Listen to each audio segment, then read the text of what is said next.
Degenerate hours for degenerate gameplay, baby. That's what it's all about. The Arc World Tour Finals, and of course, Guilty Gear Strive. We're going to close it out after that tremendous group stage. A lethal LCQ as well to really round out that top 8. It's going to be a great show, obviously preceded by Under Night and Grand Blue as well with some tremendous top 8. So it's been a good day for fighting. Yeah, I thought I escaped Zangief until I tuned in and was watching Grand Blue, and I was like, wait a minute. But yeah, it's been great action all day long. I caught a good amount of uni earlier with Brett and Fox as well. It was fun to watch, and all the matches have been great. I'm really curious about how the Strive bracket shakes up. Obviously, it's an Eno heavy bracket, of course. There's a lot of this character here. She's really good in this version, really strong, really fun, and some cool stuff. I think players we've seen, obviously do well. Lots of Evo champions and really strong players from top to bottom. Some of them in losers bracket, which is pretty crazy to see. Like that round 1 Daru versus Gobo match is an insane round 1 losers match to have, of course. Obviously very decorated between the two of them. But up top, we're going to start with Jack versus Cake. I think Jack, for a lot of people, is like a player who, his greatest foe probably is himself. Like, I think a lot of people think he's probably the favorite, one of the scariest players in the bracket, and we'll have to see if that's the case. And Cake had a huge 3-0 in the Group B bracket earlier, which was fun to watch. And on the other side, Nitro and Tatuma, who players who have been obviously, very successful on Evo. Nitro, the Evo champion. Tatuma had a really deep placement as well last year in that really hard group in last year's Arc World Tour that we talked about. It was a pretty sick match. Yeah, absolutely. And then, you already mentioned Daru, versus Gobo as one of the most decorated matches we got. And on the other side of losers, I mean, it's almost equal levels of accolades, right? When it comes to Summit and Keishu Watamu. Obviously, Keishu Watamu, not as long of a decorative history as the other three, but obviously the defending Evo champion. So Keishu Watamu, and I believe also the overall point leader of the global leaderboard for this season of Guilty Gear Strive as well, going up against Summit, who is the Chip, the legend. It's going to be a great bracket as well. And yeah, we've already saw some of these players get exposed to some of the matches yesterday in their group stage, right? I believe Metallic Cake had to go against Dysonologist in that Eno versus Happy Chaos matchup, and he squeaked by 3-2, so it was already close there. So it'll definitely be interesting to see how Jack approaches the matchup, who didn't have an Eno in his group yesterday. Yeah, that's an interesting one. I'm curious to see. Obviously, in this version of the game is really scary. If you kind of haven't been paying attention, you're like, why is there so much Eno in this version? Like, what's going on with her? Basically, her reward conversions and movement and neutral threats have just all been improved. In all the updates that she's gotten. She's a really scary character, and there's a lot of people who swapped her. Keishu, obviously, a lot of Evo champ with Johnny, and then swapped over as well. There's a lot of people on this character now, besides just the specialist in Daru, who is in loser side. But yeah, Jack is, I think, the favorite for this bracket in a lot of people's mind. Very strong character, a very strong player as well. Just Jack is really good and is an expert on Happy Chaos, which is a dangerous character to deal with. And I think probably has a pretty favorable look into most players, Absolutely. And I think one of the things that really shines on Jack in the player sense is his defensive capabilities, right? You got to be on point with Happy Chaos defensively, because this character can obviously get mauled. Tremendous neutral, tremendous offense, but if he's knocked down in the corner, one of the weakest in the game, and Jack doesn't make it look that way, right? He really utilizes either the system mechanics or those certain niche answers that Happy Chaos has, like the jump 2K escapes. That's just always something to definitely secure your blanket onto. Yeah, and this character takes great advantage of things like backdash BRC and is really hard to deal with, I think, in basically every part of the screen.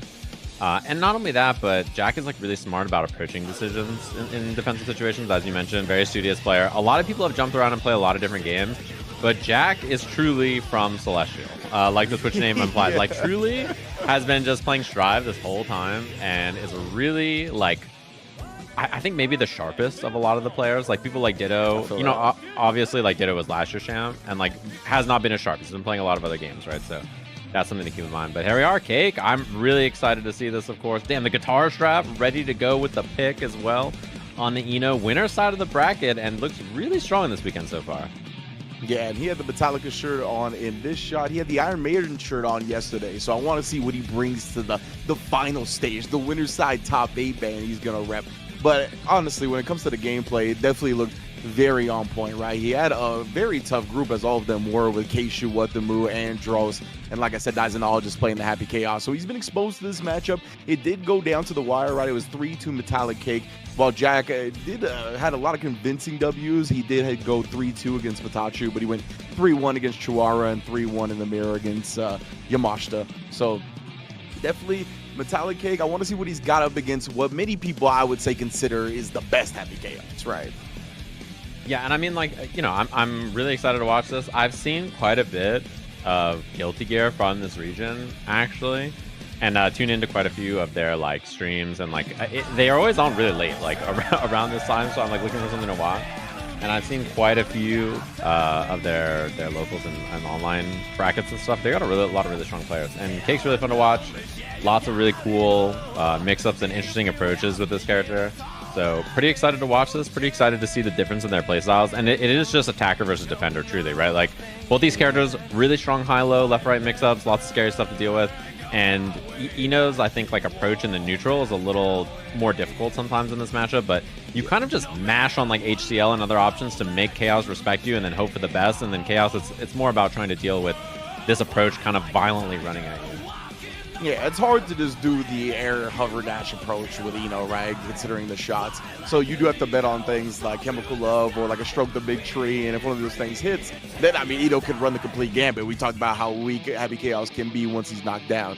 So yeah, it's definitely going to be the story of the matchup. And what I'm interested in as well is that Metallic Cake played against Daizenologist yesterday. And Daizenologist is more of a, like, try to lane you out best he can type Happy Chaos, while Jack, I feel like, is a little bit more grounded, a little bit more willing to engage, and probably has the best 5Ks of any Happy Chaos in the game. Like, just always at the max range, always opening up people with it, anti-airing with it, getting crazy conversions with a gunshot. So yeah, I really am interested to see the tempo it's played at and where they end up meeting a lot of the time. Yeah, I'm curious to see it too. And I think both of them really strong players. Should be a pretty explosive, fun match. I assume button checks. I just see run-up gold burst. That looks like a button check to me. But it should be a good one. I'm excited to watch this. Our other side of the winners bracket, also very good. And some really strong players on the loser side too. So if you're just tuning in late, it's going to be a sick night of matches. And obviously at the end, there's going to be an announcement as well, which I'm sure a lot of you are very excited for. Very curious. All of us just, like, salivating at the idea of Strive 2.0. This game has been out for a long time. It's kind of the old man amongst a lot of the other games out right now on, like, all these other tours and everything going on, which is crazy to think about. And its player numbers and how interested people are in the game is so high for a game that's been out going on like 5 years now. So really cool to see. This game is really dope, really fun. Yeah, it's wild to think about the fact that this is one of the oldest games on, like, the modern circuit right now as one of the main fighting games. And deservedly so. And Strive is here. And once again, as you mentioned, it's still one of the most supported games in terms of entrance numbers and whatever measurement you want to measure by. But it looks like our players are done with that button check. And I will say, you know, like, the ratio we get, like, gold burst to start and it's actually the real match, it shouldn't be as high as it is. But we'll see if these two players bring that to the table today. It's going to be the first game of the Arc World Tour Guilty Gear Strive Top 8. We got Jack in the building. Somebody let out a huge whistle. I thought I was hearing stuff from outside. Versus Metallic Cake. Let's go. I thought that was interference. I was impressed. I can't lie. Should be a good one, of course. And a lot of this is about momentum, like whether you can deal with the mix-ups or not. Back thrown into the corner. This is how it starts. 2K, 6H immediately burst, and both of them burst off the table. So, you know, next hit could be a big one. 6K on the backdash. Immediate wall break. Resources picked up and generated. Low on concentration, though. You know, I really highlighted Happy Chaos's lack of defense, but, you know, in the same way, right? She gets knocked down, no beater. Definitely going to be exposed here with the tap dust, gunshot afterwards. Wall damage with the super will definitely be enough. And Jack looks as sharp as he ever has. Yeah, and I mean, that's the thing about Chaos is, like, the meter bonus from positive bonus and then the resources and the hard knockdown just mean you're dealing with a mix-up that's going to have, like, multiple follow-ups, and then afterwards it's going to be tough to defend that. And then even if you defend right, there's resources to get in there. So big backdash. And now a chance for Cake here. Gets the low on the 2K as well. Big conversion, should be a wall break, and takes the hard knockdown. That's two lows on the Yoki that have connected now. We'll keep track of that and how it goes. Oh, tried it once more, Jack. Astro Void. Oh, and then the high 10 counter hit. Charge dust air juggle conversion. Bruh. Yeah, and didn't. Oh, interesting burst. Did not want to get the wall break right there, right? And also there was no. Oh my God, tough mix up to C. Does not burst. And there's a late PRC attempt on the throw whip, and Jack's totally ready for it. Indeed, nice stuff from Jack. But on the backdash again, it got him out of the last knockout situation. Gets him out of this one as well. With I think the scaling, even with the wall damage. Yes, and is still alive here. 100 tension on Metallic Cake, but so little life to work with. Yeah, I love that Jack didn't go in. It's very scary to RPS there. It's a slingshot, not fast enough for the fastest draw in the West. So a little scary, like trying to use the momentum on the fast PRC there to get across the screen to get in, but Jack just had the steady aim ready to go. That RC drift is fast, but it ain't as fast as bullets. No. One day, though. The Chaos Man. He's got magic and guns. He's got magic guns. A 5P pickup. Got some magic in his hands, too. Yeah, I like hover into HCL there to try to catch the anti-air, right? Like just being like, okay, if you're gonna try to 6P or 5P my jumps, then I'll just hover HCL to try to beat it, but Jack's a little too ready, and that's the thing about this matchup. You have to kind of try for some stuff when Happy Chaos is looking, but if you're not right, it's just brutal. This is just what happens, right? And positive bonus, extra damage, wall break, full resources, tough spot. And Jack, very familiar, like you talked about earlier, does his homework, so he's really good at managing the risk reward and picking the options defensively and in the neutral that are going to really limit Ino's reward if she does get a hit. So, I mean, it's tough, man. Metallic Cake going to be looking for answers. Yeah, I mean, hitting these HCLs, you need to hit a couple of. Yeah, exactly. You hit 2 HCLs, you just don't get a lot until you make it to the corner. And there's gunshot into steady aim, takes the Oki as well. Nice blocks and defense, but unfortunately, just too much. It's tough, man. The stomps were coming down the right. We saw the Flawless defense come out, create some space. It's not really that great offense. And Cake's like, oh, I can chase. There's no resources. And then you just get hit, and then the resources are back, and then you get juggled to the wall, and you get wall broken, and yeah, it's just brutal. Yeah, he's really mastered the range of Happy Chaos in almost 5K. You see the high 10, the far S, all these things. And now the neutral jump stomp to call out the star from Metallic Cake. Jack looking ruthless. And that dash up 5K airborne hit keeps the wall break. And takes it. Doesn't take the slump, just instead takes the hard knockdown because you already have so much resources. You're going to have 50 tension pretty quickly here after the positive bonus anyway. So, yeah, RC available. The roll, that's like one of the first rolls we've seen. Yeah, hasn't even really needed to play that so far. Chemical Love not able to connect on the dash. URC in the throw. Finally, we get a connection. Yeah, nice defense from Cake there, actually. It might not matter in this round, but that was really good. Okay, counter hit stroke, but a little too far. No MLA or anything, just takes the 2K low again. He gets the knockdown, and Jack looking to escape through the air, gets clipped. Oh my God. Finally building some. The reticle was lining it up, but managed to dodge the bullets, gets in there for the first round.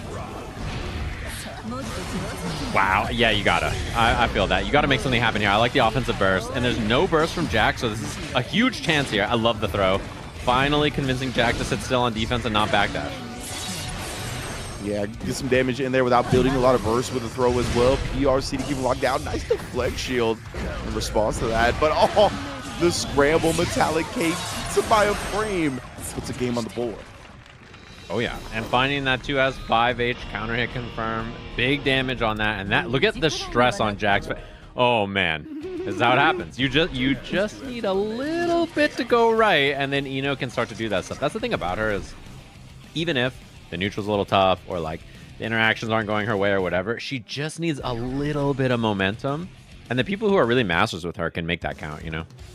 100%, and Metallic Cake actually showed that off against the defending EVO champ, Keishu Watamu, who we'll see a little bit later on in their group stage match. He was actually down 2-0 and came back 3 straight. So if you show that he'll get some momentum, he can take it a long way.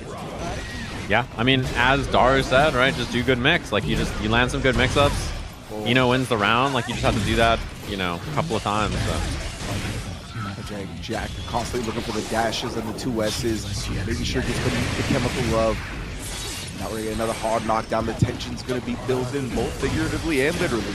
Oh, the double overhead after the JGK with the jumpies, and it's slump or not. Gets the curse ball and takes the break. So full resources and your curse after. have the cake and 8-2. Huge advantage right now. YRC for a break and gets the counter hit as Jack was so confident, trying to poke back. Understandably so. Everything has gone right for him so far, but looking wrong now. Getting that burst there is really big too. I mean, like, Cake's one hit away now. Dive kick, nice check. Some clutch moments. Double whiff on the air normal and the 5P. Counter hits again. Oh my god, Jack just has to be wrong one time here. Goes low, finds the hit. Has the HCL for the pickup, 6H MLA. This is the kill, and that's all you need. You just need that one moment where Jack can miss one thing. Eno gets a little bit of offense, and it's all downhill. This is a lot of momentum, man. That first round, that second round coming off the offensive burst, and now this third round in a row coming off of a comeback. Everything is going Metallic's way now. Yeah, huge damage on this hit. But look at how much that was off 2S. Right. Like that, I mean, you just need one poke to go because you're trying to intercept and just gets clipped mid. Now there's a chance for Jack. The problem is, Eno has, oh my god, Eno has burst as well. So, like, even if you get the hit, like, Eno has another chance to just gamble here on whatever the interaction is. And the hover, nice empty low, has the RC. Look at that, Wild Assault confirms to the corner, the kill, tied up set just like that. I think that's 4 straight rounds, if I'm not mistaken, as well. Metallic Cake. What a comeback. And yeah, you mentioned the burst at the end as well. And Jack didn't have any meter as well, right? He couldn't have really many RC routes. Maybe he could have built to one, but it was going to be tough to keep the routing burst safe. So Metallic Cake was in a super good position, has fought this back. We are in a tied up set. Yeah, I love the way Cake has been using, like, normals in mid-range. Just, like, a lot of 2S, a lot of like, hover 2Ks and stuff. Just being very tricky about the approach so far. I think there's a lot of really smart choices. The roll hits, though. Very nice roll, and Jack's going to get his game started.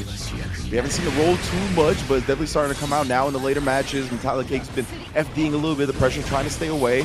Eluding the IPFD right there, but couldn't get him far enough. And Jack immediately going into the super as well. Doesn't want the burst to build up. He just locks down that round with a perfect. Yeah, brutal. Just could not get going there. And lots of resources for Jack as well. HCL hits. I like how we're seeing stroke a bit more as well. Just a bunch of stroke, and then you hit 2S to intercept. There's the burst. Could be the last burst of this set, so you really need something to happen now. And gets hit backdashing. And Jack, expert conversions as per usual. The big steady aim shot. Juggling with a regular bullet. 2-4 on the board. Oh, and then the throw. Metallic tried to do something to deflect shield again. Gets busted down. And Jack not quite closing it out just yet. My god, chance. And there's the burst, but Chip is going to be such a big problem, and Jack with the cleanup, the fade away, the concentrate at the end, winning our first set here, preventing the reverse sweep after some very scary, very tense moments. Managed to clean it up there. Man, that was definitely big, scary hours, to say the least. Jack getting come back on 2 games straight. Metallic Cake looked like all the momentum was in his corner, right? That was like not just like regular Eno victories as well. Like there was a comeback in there, and there was some expertly resource managed ways to kind of get the game going his way. But Jack ended up clutching it back out in that final game after those first 2 dubs. And I mean, this is who we know he is, right? And as you mentioned before, kind of like a lot of people consider him to be his own worst enemy. If he gets out of his own way, I don't know who's going to stop Jack. I mean, he's got, did you see the wallet on the table? That's like the black bifold wallet. Like that's the kind of wallet your father has. Like he's clocked into work. You know what I mean? Like that is an old man wallet. Like I think Jack is just here another day, another shift. You know what I mean? Like just another TNS on the board for him. So our next match is Nitro versus Tatuma. Obviously we've seen the matchup, like the character matchup, many times, but it's always fun to watch Nitro and like how he's evolved. You know, obviously Evo champion, had a long stint on Jacka, and then had a long stint the cosplayers, Anji Mito, Anji, Sin, Testament, Abba. That key gotta be heavy. Damn, they all do the poses too. I told you. Oh, they got like a triple pose. We got team chemistry. Do Sin's backdash right now. You won't. Do a card with Faust. What the? Faust in the cup, bro. Those are huge fans. I did not realize how big those Anji fans are. And the spin. The Elfa was hiding behind the key. Oh yeah, there's an Elfa too. What the? There's so many. Legitimately hiding behind the key, bro. Abba with the pose on the face as well. But Nitro, as we talked about, Tatuma coming up next. And as you mentioned, right, Jacko long time on the character. Giovanna, plenty of offense and plenty of results with that character as well. But it has definitely been the Leo that's been handling work as of recently. Yeah, that's what I was going to get to, is he did a long stint on a bunch of different characters, but he knows what's good. He knows who's the character to lock in. He's on the line. Like, he knows what's up, So I like that he's on this character now. And then on the other side, somebody who's just been playing Soul the whole time, right? So we're going to be seeing, like, a Soul specialist. Soul loyalist, bruh. Tatuma has been a monster, right? Every time we're going to see him on a global stage or like an international competition, he seems very ready for the moment. We can always see him kind of wear the emotions on the sleeve, but it's been a good time. And speaking of emotions on the sleeve, we've obviously seen somebody like Nitro win Evo, Ryan, really let out that relief of getting a big championship like that. So he has this world championship experience under his belt. He's going to be bringing it to the table today. Yeah, exactly. And that's the thing, is that this is the finals, right? Like, this is the Evo finals from the year that they played. This is going to be a run back of that as our first match here, which would be cool to see as well. And yeah, I do like that the characters listed are not Leo. Like, he's just like, look at these cool characters I play. It's not Leo Whitefang. I smile. And then he's locking in Leo, bro. You're not fooling us. 100%. We've done our homework. You know what? It has brought Nitro to this specific dance. He's gone to a lot of dances with a lot of different partners, but this one has definitely been Leo Whitefang, been the business handler, and I can't imagine that he changes that up here up against Tatuma Soul. And as you mentioned, I mean, even with that Evo victory, I believe that's when Nitro wasn't really on Leo, right? So, yeah. But either way, I don't think he's going to be switching from that. That's been the character that has got him here to this year's finals. And Tatuma, man, always fun to watch, always aggressive, and just in general, a player that seems ready for moments that I'm like, how do you know that this is about to happen? Yeah, and I'm always like interested to see Soul, because every version of the game, this character is a little different, and the way you have to approach and change things up is different. It's like, he used to be only Far Slash and like 6S were super dominant neutral tools. Then it was a bit more airborne stuff. Then it was like Bringer or Bandit Revolver on the ground. Then it's like Airbringer. Then it's like a lot of 2S and 2D buffers. He just always has different ways to approach different things to mix you up. And I think he's like always a fun character with a lot of room to dig if you're a specialist. And, it just makes him fun to watch at a high level. Yeah, I couldn't agree more. Both of these characters, I think, at this point, have a lot of character expression, but that's just the Guilty Gear trademark in general. And I'm excited with both of these players wielding these characters. Obviously, yeah, Tatuma always big sighs of relief. It always feels like you could tell that the atmosphere is intense and whatnot, but it always feels like it melts away once we see his gameplay. It doesn't ever feel like he's playing nervous or like second guessing or hesitant or anything like that. Bro, he's going to be sick of Tokon when they put Soul in the game. That's all I'm saying. Like, I saw that tweet today, and I was like, Arxis, what? Like, what's going on here? Like, Tatuma's set. They made that tweet, and I was like, all right, like, sure, whatever they say. There was a tweet 3 hours ago, for those of you unaware, about Tokon, where they tweeted about other people from other dimensions coming to the game, and I was like, Soul bad guy? Like, maybe I've been watching too much Guilty Gear. I don't know. This man just needs the Soul plus 3 assists. He's good. He's like, I don't need a tag. Yeah, just imagine the Vortex assist. His back assist, he just vortexes across the screen, just smokes you. It's really funny. Oh, man. But, of course, stay locked and loaded throughout the top 8. Of course, there are announcements afterwards and all that. Looking forward to the Guilty Gear Strive side of things as well. As you mentioned earlier, right, the 2.0 stuff. We should be getting some details, which I know everybody is looking forward to. I'm betting that they bring back Grabbing Burst. Grabbing Burst, yeah. I think there's a lot of things people have pretty wild wish lists. Like IKs are on there, Grabbing Burst, like stuns. Like I've seen people say stuff like that. Like, I did not think about stun. Yeah, I don't know. I would not want to get stunned in this game. I'll tell you what. Yeah, both of these players, and when it comes to Leo versus Soul, right? As we get back into the matchup. Going to be a fun one. I think both of these characters have like tools in the neutral at that mid-range that are both strong. So it'll be interesting to see who kind of takes that aggressive route or who kind of wants to beat out certain options. Or if somebody like Nitro doesn't want to play that game and wants to like stay back a little bit, throw more projectiles to get Tatuma to be more reactive. There's a lot of different ways both of these or this matchup can go because of both of these characters. Yeah, and I'm curious because like a lot of this is who wants to attack, right? Like, I think the interesting thing about this matchup is you can choose whether you want to be the attacker or defender from either perspective, which I think makes it kind of fun. Like, Soul can wait on Leo and just like stand outside his boom range. Or on the other side, you can do the reverse. Like Leo can just wait out Soul and use his like kind of play in the pocket, use like his 5Ks, his 6Ks, his 2Ks, and play kind of like second and let Soul run at him. So you know, they can both kind of play whichever they want, attacker or defender. It's on like the player to intuit which one they want to do. Yeah, so I want to see who's going to lead the dance here. Who's going to try to establish some tempo and pace, and is it going to work out for them? So we get into the other side of winners. This is still winner's side action. Winner's going to be going on to face a Jack in that winner's finals. Let's get into it. Nitro NY versus Tatuma.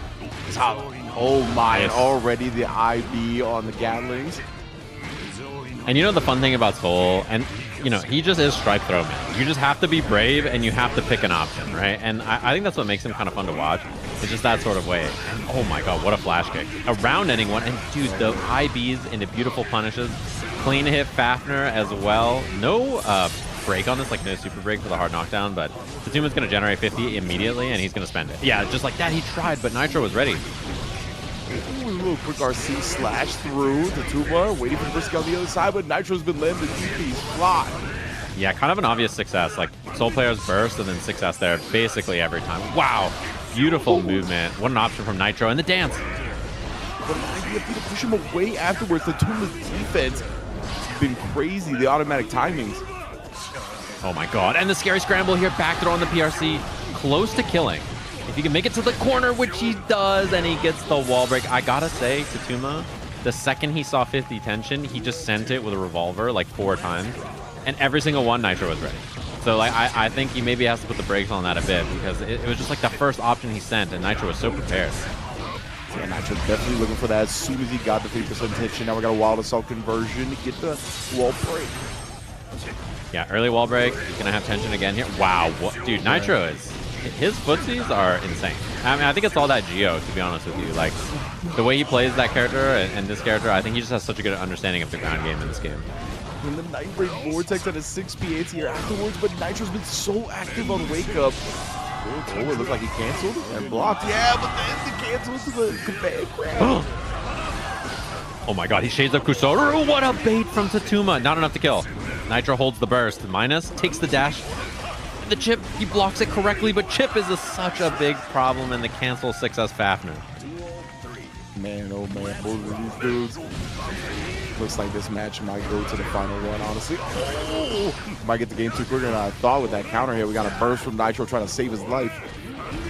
And Tatuma trying to take space. Oh, he's going to be on, yeah, I was going to say he's going to be minus here in some way, shape, or form. It's just when the cancel stops. And does get the wall break. So Nitro in a bad spot, down a lot of life, and positive bonus is going to be big here. The trade and scrambles goes way the backdash PRC overhead. Tuma's gonna get walled up here. Just waits for him to reset and he presses S afterwards to connect to Tuma, taking game 1. It looked like Nitro was kind of unsure if he wanted to break the wall or not. And he was like, I probably should. And then Tatuma just hit S. He was like, I'm hitting S, bro. I don't care. I'm Soul bad guy. That was one of the most Soul things to ever happen. Oh my god. Fafnir on block, SDP. Oh my. The Soul things do not stop happening. Dude, is he going to do it again? Okay, he's like, no. I don't even want to block the Fafnir, bro. I'm good. Not going to let you get to the stage where I got to guess, but it's not stopping the Tuma picking it up again. And we're going to wall break again. And that kind of that choice like puts the fear of God in your mind. You know, you're like, is this guy going to do it again? And then he's going to wild throw you or throw you, you know, so. Sends it, actually gets the trade-off though. Jab recovers in time. We're all good. RC for the pressure though. Delayed DP, so smart from Nitro. Yeah, and Tatuma waited a long time. What a bait. That disjointed back turn ass. That Leo White Fang pressure. It's eager to space himself out, and it's really hard to deal with. At worst, a lot of times it clashes, right? So you can FD cancel anyway. Oh, love the late air to air, but backdash BRC and the full charge dust to punish. Are you kidding me? Nitro never missing an opportunity to style just a little bit. Yeah, the unnecessary roughness. Oh, yeah. Okay, and he bursts on the Fafnir freeze, so he doesn't have to take the wall break or anything. How many 2S's? They both are 2S'ing. Bro, he was cleaning the floor, bro. Now he can get a little backdash out of that though, but these 2S's from Nitro back-to-back connected. He converts off the second one this time. I like this adjustment. Tsutuma's been standing there kind of a lot, like outside of his range. What a pickup too in the air-to-air JH. And he's been standing there at that range a lot, so I think Nitro's just taking space and just going low, being like, listen, you can't just stand here and wait for me to whiff. Like, I'm going to just take the space. Oh, actually gets the wall splag and get the wall break again. Neutral, and Nitro has 100 tension. That's why Tsutuma doesn't approach immediately. Slow down, but staying so safe with the air approach until then. And a revolver and baits out another one's got attention to RC it though, but blows through. He tried to fireball first. Oh, kind of an awkward hit though. And then I like the delay from Nitro as well. Guard point, nice block, and he doesn't commit to anything until later. Oh my god, big IB. Very scary for Nitro to swing on that he had the hit, didn't believe. Indeed, and no meter for any easy conversions right now. Taps him and then gets the conversion. All K's right there. Nitro taking it 1-1. Beautiful movement. I love like he hadn't like used his aerial like escape options at all yet, right? So You're right. I love just like jump, IED, like tap FD, turns around with the JK and just says, all right, cool. Like I'm out. I kept it safe, solid. Like I didn't have to scrap on the ground. It's like the one time. Oh, that's fun. It's the one time we saw him go for something like he's been doing to defend so far. I really like that choice. And it's a popular option, right? It's definitely something that Guilty Gear players do plenty of, like jump up, look for the IAD out, but oh, he's been looking for more DPs than Tsutuma. Catches on to that one. Big punish. Oh.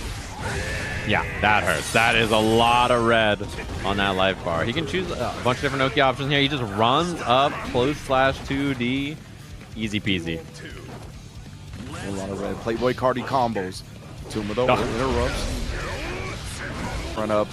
Another escape with that instant air dash and an instant block in the air, getting the throw punish. Trying to bait something out, thinking Tsutuma's going to do it.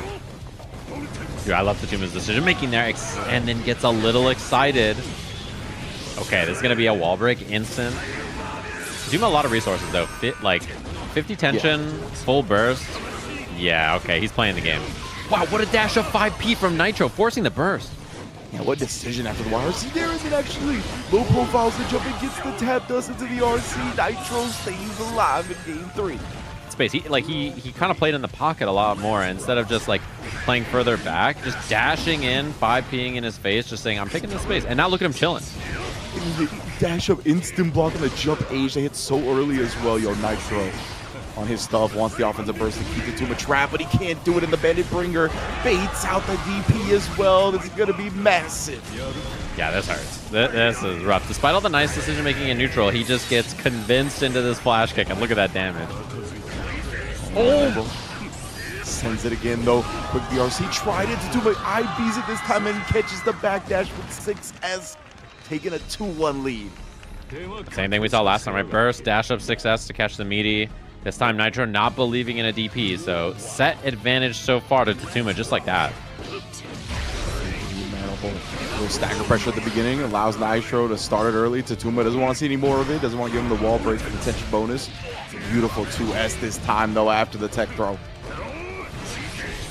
Again, the reversals. He's not dissuaded. He's down. And you got to show someone like, so, ooh, still has to block here. Spent 50 tension to block, but what a dash block. And then takes the throw on it. Oh, man. Wall break. Some of these dash blocks, dash jabs, this time the throw afterwards. Nitro's movement in these little niche situations has been so good. Yeah, and the way he's stealing turns like that, too. He had the 50 tension. BRC's forward, and then the flash kick during the charge. Not enough to kill, but Chip's a big problem. Oh, my gosh. I was going to say he can't block a DP, and he doesn't. He just runs in looking for more close slashes. Smart stuff from Nitro right there. Let it fly. Begging on the chip kill, even if it did come out as a bait. Bro, he's walking him down in the guards. And he's like, what up? Oh, and then now it's your turn. And I like the combo routing. Very safe to burst. Yeah, he saw the 5Ps, and he was committed anyway. He's like, I need to burst. If I don't burst now, I'm going to give him positive bonus, and he ends up losing it anyway. Man, Nitro in firm control. 100% tension as well. A little tech throw dash up 2K, spacing them absolutely perfectly. Covers the whip throw, gets the anti-air. Close S. Heavy as the head that wears the crown.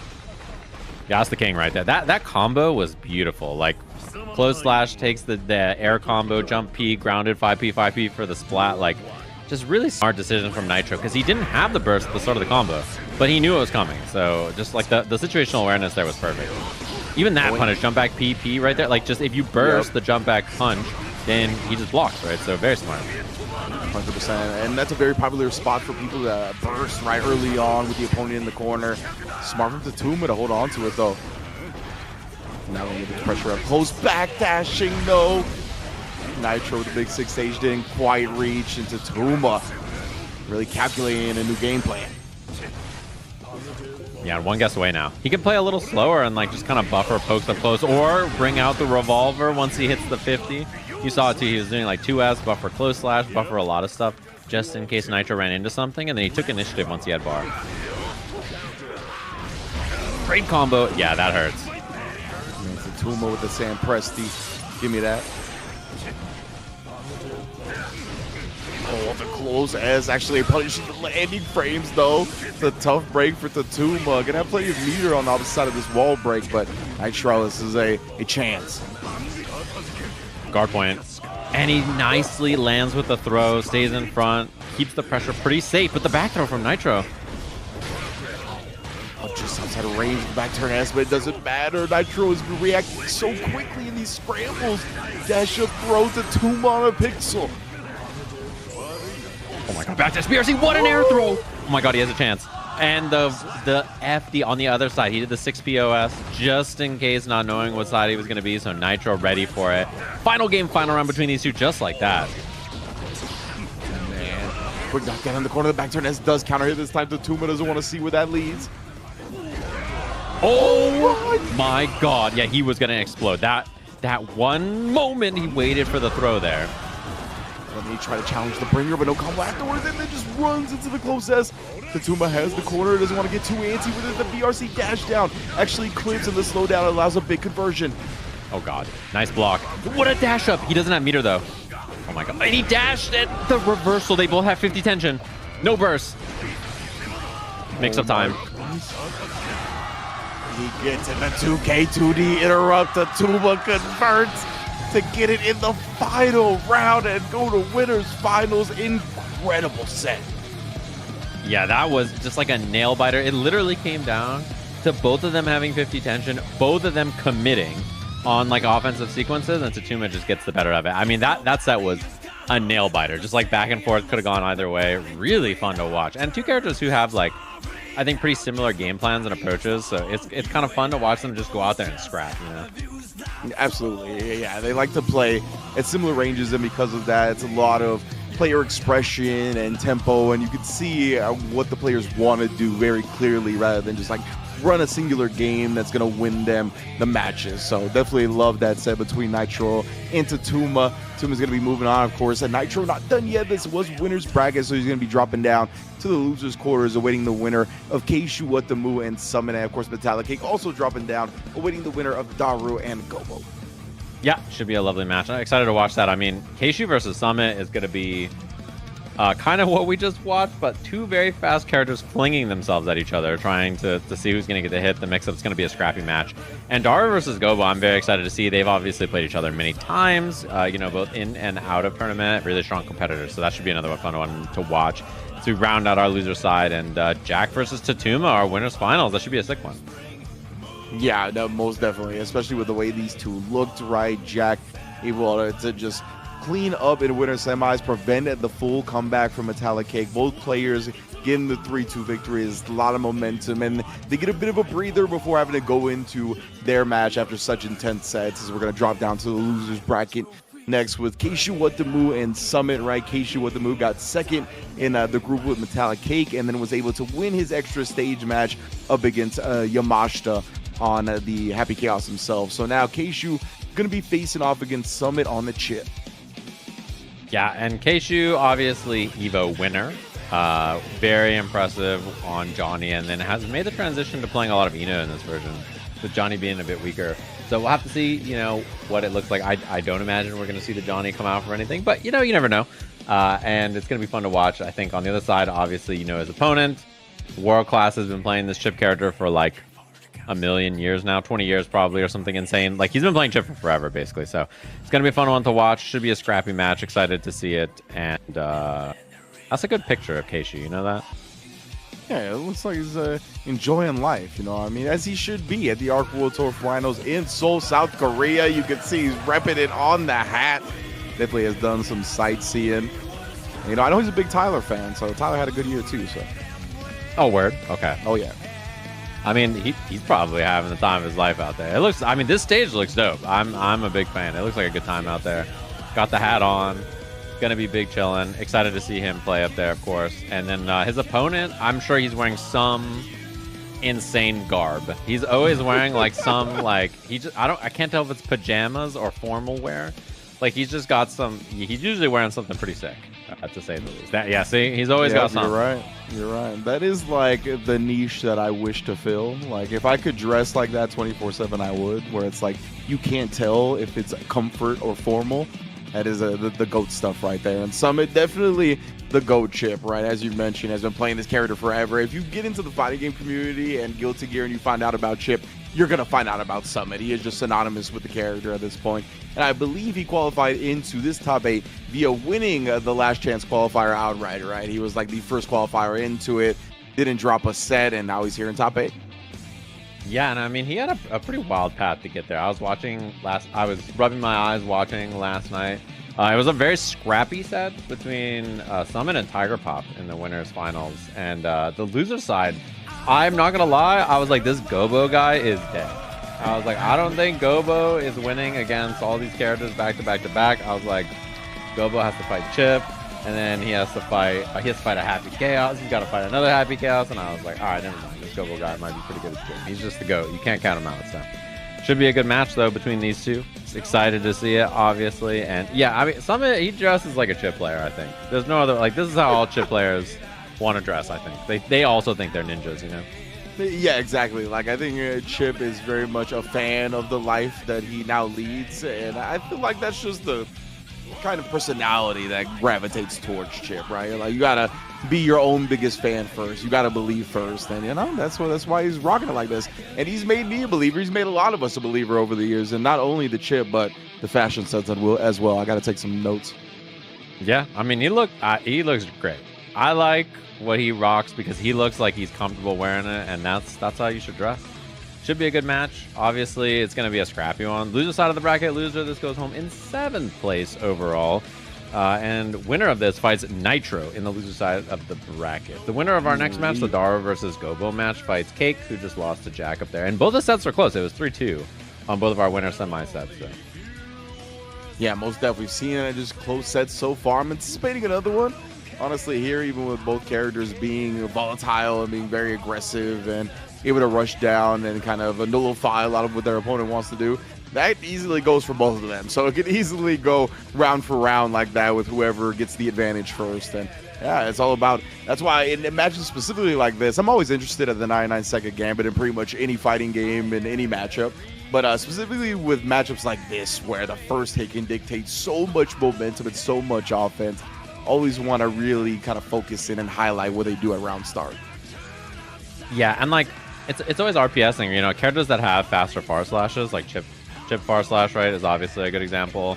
Like whether they just want to swing on far slash around start or like walk back and like look for whip punishes, go for 2Ds to try, or like low pokes to try to catch you swinging at their like high hitting normals, or do they just want to use their mobility or like some other tool to get in? So it's always going to be fun to watch. Eno versus Chip looks like it's going to be our match, of course, with the Leo theme in the background. Okay.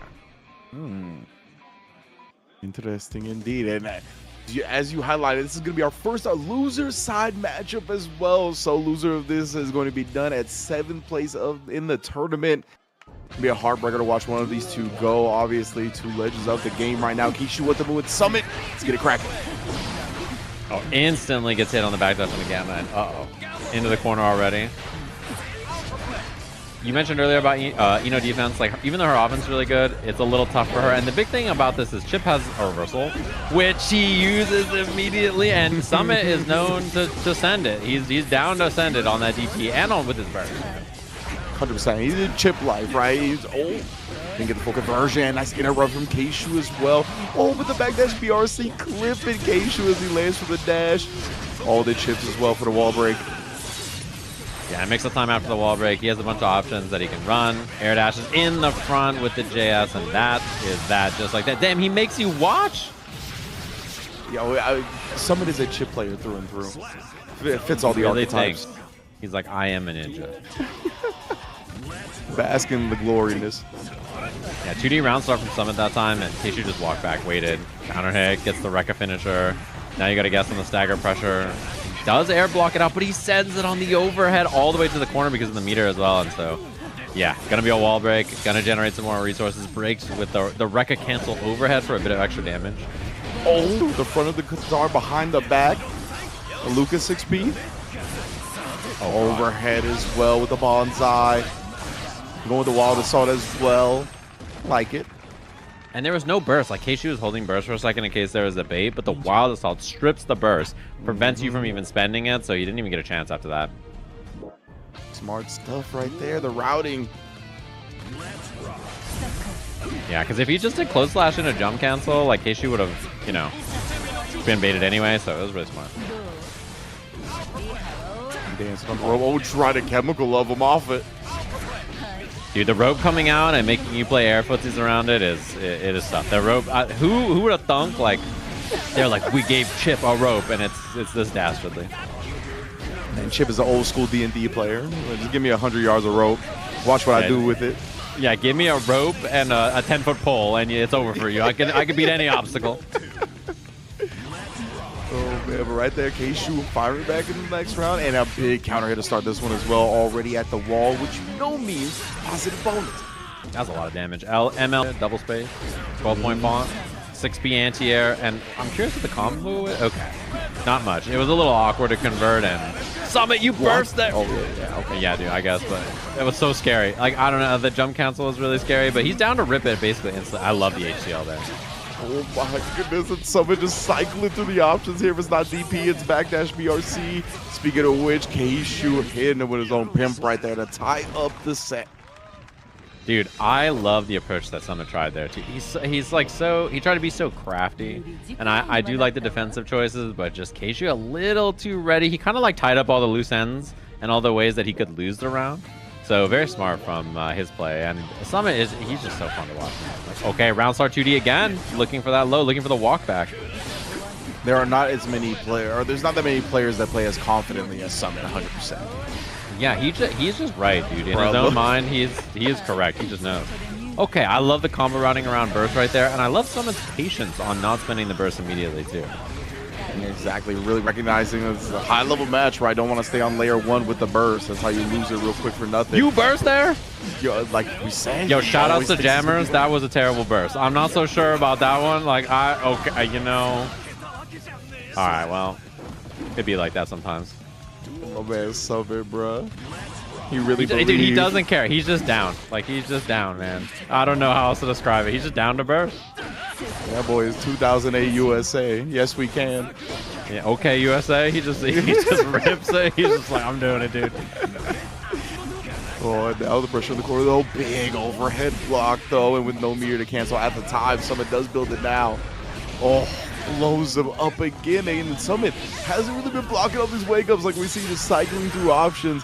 Gets counter here for that one, and Keishu is in prime position to take a lead now. YRC blocked, punished, 2-1. Very smart. That offensive sequence, like the way he put the brakes on there and just the 2K was very good from him as well. I think Summit's like game plan looks good, but he hasn't really been able to play much offense.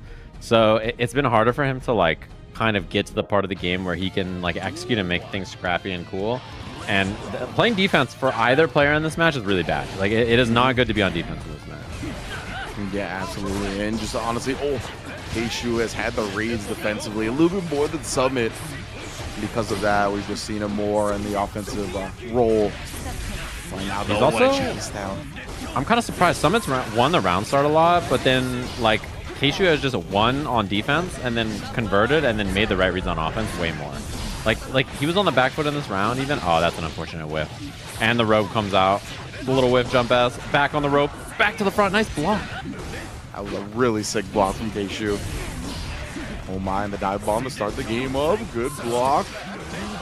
Wow. Fakes the overhead. Quick RC low instead. Summit getting a little deeper in his bag. Yeah, I like it. I like the tricks. He tried that earlier, it didn't work, but time. And that's the thing. It's like Summit's been winning round start, converting, and then Keishu's been winning on defense. That time he cleans up, and I really like what we saw. Nice rope canceling, of course, just waiting down there on that big Eno 6P. Keishu's 6P timings have been immaculate. Yeah. Especially with a flying around weird angle character like Chip. Supers, not enough, even on low health Chip. Yeah, it could be safe jump here as well. Jump K, jump, immediate 2P afterwards, and just like that set point to Keishu. Yeah, someone's been trying to bait out some of these 6Ps, falling at different timings and whatnot, but Keishu, I mean, it is a strong 6P to use. He's been using it well. Oh, I like that a lot. To bait, some kind of thrower defensive option as well. Immediate super for the wall break. Road Street Party. In the front, JH. Nothing fancy there. Cars the Gamma, and just simple pressure. Just going to use this gauge. Oh, he didn't have 50. Still, got to be a tough block. Looking for the burst. Doesn't find it. There's the wake-up burst from Keishu just to get out. Yeah, I was going to say it might not be that bad for him in the situation, but Summit still. Lovely conversion for the perfect to end it.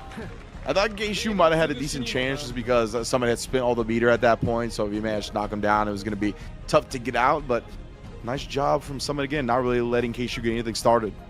Yeah, I like the little 5K interrupt there, too. One of the first times we've seen him intercept hover like that in the set so far. And he had just, like, looked for it. He was very ready. Wow, he had 5H there? Oh, my God. Oh, my. It's one of those buttons the Chip players have a full faith in it. Bro, the rope on you, and you have to deal with upside-down aerial normals. Somebody got bored and was like... Kiss. Yeah, he was like, you know what would be funny? If you could do this air normals upside down. And they're like, all right, bro, that guy's hired. Give this man a lab coat. They're going to put that in Grand Blue. That's the new system mechanic. Air 6XL. There we go. A store near you. Oh my goodness, falling with a D in the catching the backdash after the overhead, just chipping away at Keishu's health to go on set point. On the dive. Wow, he did round start air dash backdash to bait that from. That was like such a cool round start option from someone, and offensive burst just to keep the corner. Be that time to get him out of trouble for a second. Keishu, though, oh yeah, at that angle, still gets a trade off though. This is big for him. Melee for the wall break into the super. He takes hard knockdown and I guess for the round. Late JD, nice block. But does get the overhead, converts with the RC, immediate burst from Keishu.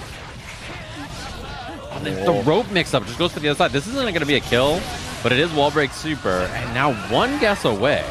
There is lots of resources. You do have to respect super, so maybe it'll be a cross-up so that the input gets messed up or something. Very smart from Summit right there to clean up the set, knowing the meter was a threat. What a crafty approach from this guy. And he really clawed back in a tough-looking set. Yeah, absolutely, right. Around game 3, I believe it was Keishu up 2-1. It looked like he had figured out a lot of what Summit wanted to do and tame the chip approach, but he fixed it up for games 4 and 5. And love the call out on the cross up as well, right? That's a great way to still apply some type of pressure while staying safe from your opponent's meter. So Summit is just, I mean, a student of the game isn't one of to describe him anymore, right? He's one of the masters of Guilty Gear and has showed his talents across many, many different games in the franchise now, and glad to see him move on in top 8.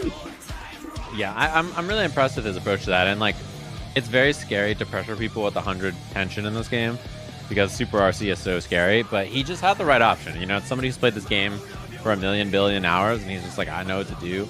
And it was a good set from both of them. Again, another 3-2, another very scrappy close set between two of our players so far. I mean, this is, you know, world-class talent fighting each other. It could have gone either way. Keishu, very decorated year this year, you know, in an EVO championship as well as a 7th place finish here at the ARP World Tour Final. So really fun to watch him play. I'm a big fan. Excited to watch him play in 2.0. Yeah, man, definitely looking forward to what Keishu's going to bring to the table. He's proven that he can bring the top 8 level talent to multiple characters as well on a world level, elite level stage. So big ups to him. I think wherever the game goes, wherever he takes his talents with whatever character he chooses, it's going to be successful. So love to see the future for him as we move on to our losers round 1 final match between two absolute monsters, Daruino and Gobo. Yeah, these are two players who have played many, many times. And I'm excited to watch this one because they have lots of different, you know, like experience playing against each other. And Gobo has a bag of tricks. He can play a lot of different characters, as you guys know, right? So we could see some Cube Man, we could see some Oscar, we could see a bunch of different characters. So depends on what he wants to play, what he's more comfortable in the matchup. And obviously Daru, you know, one of the legends of Guilty Gear. You know, him and Summit, I think they've been around for a long time. They're good examples of players who have been playing this game for a long time. Tatuma as well, who's in their winners finals. OG Guilty Gear players, and Daru's been playing this game for forever. I know he's planning to do a ton of traveling for this game in the future as well. He is the Eno GOAT, you know, for a lot of people. He's the OG Eno, in a million different Guilty Gear games, and he's the guy to watch for this character. Yeah, absolutely. And on the opposite end of the spectrum when it comes to character usage from Gobo, right? Where we're not really sure if Gobo is going to bring Oscar or somebody else because he's played so many different characters at the top level. We've seen Zato, we've seen Gold Lewis, we've seen Oscar from him before. While Daru, Eno is in the name, baby. That is the character through and through. He's not going to surprise you on the character select screen. All the surprises are saved exclusively for the end game. Yeah, exactly. And then, you know, it's funny, if he wins, we're going to have quite the match on the loser side of the bracket in an Eno scrap. So I'm curious to see that as well. And if you're Gobo, I mean, you know that you have to just fight back to back. So I'm going to be curious. I wonder if he's going to try Oscar is my thing. I saw a lot of Oscar yesterday as well. He played some Zato, which is wild to me. Locking in Zato in the big year 2026 is a brave man, you know. The only time I saw it was against the Potemkin.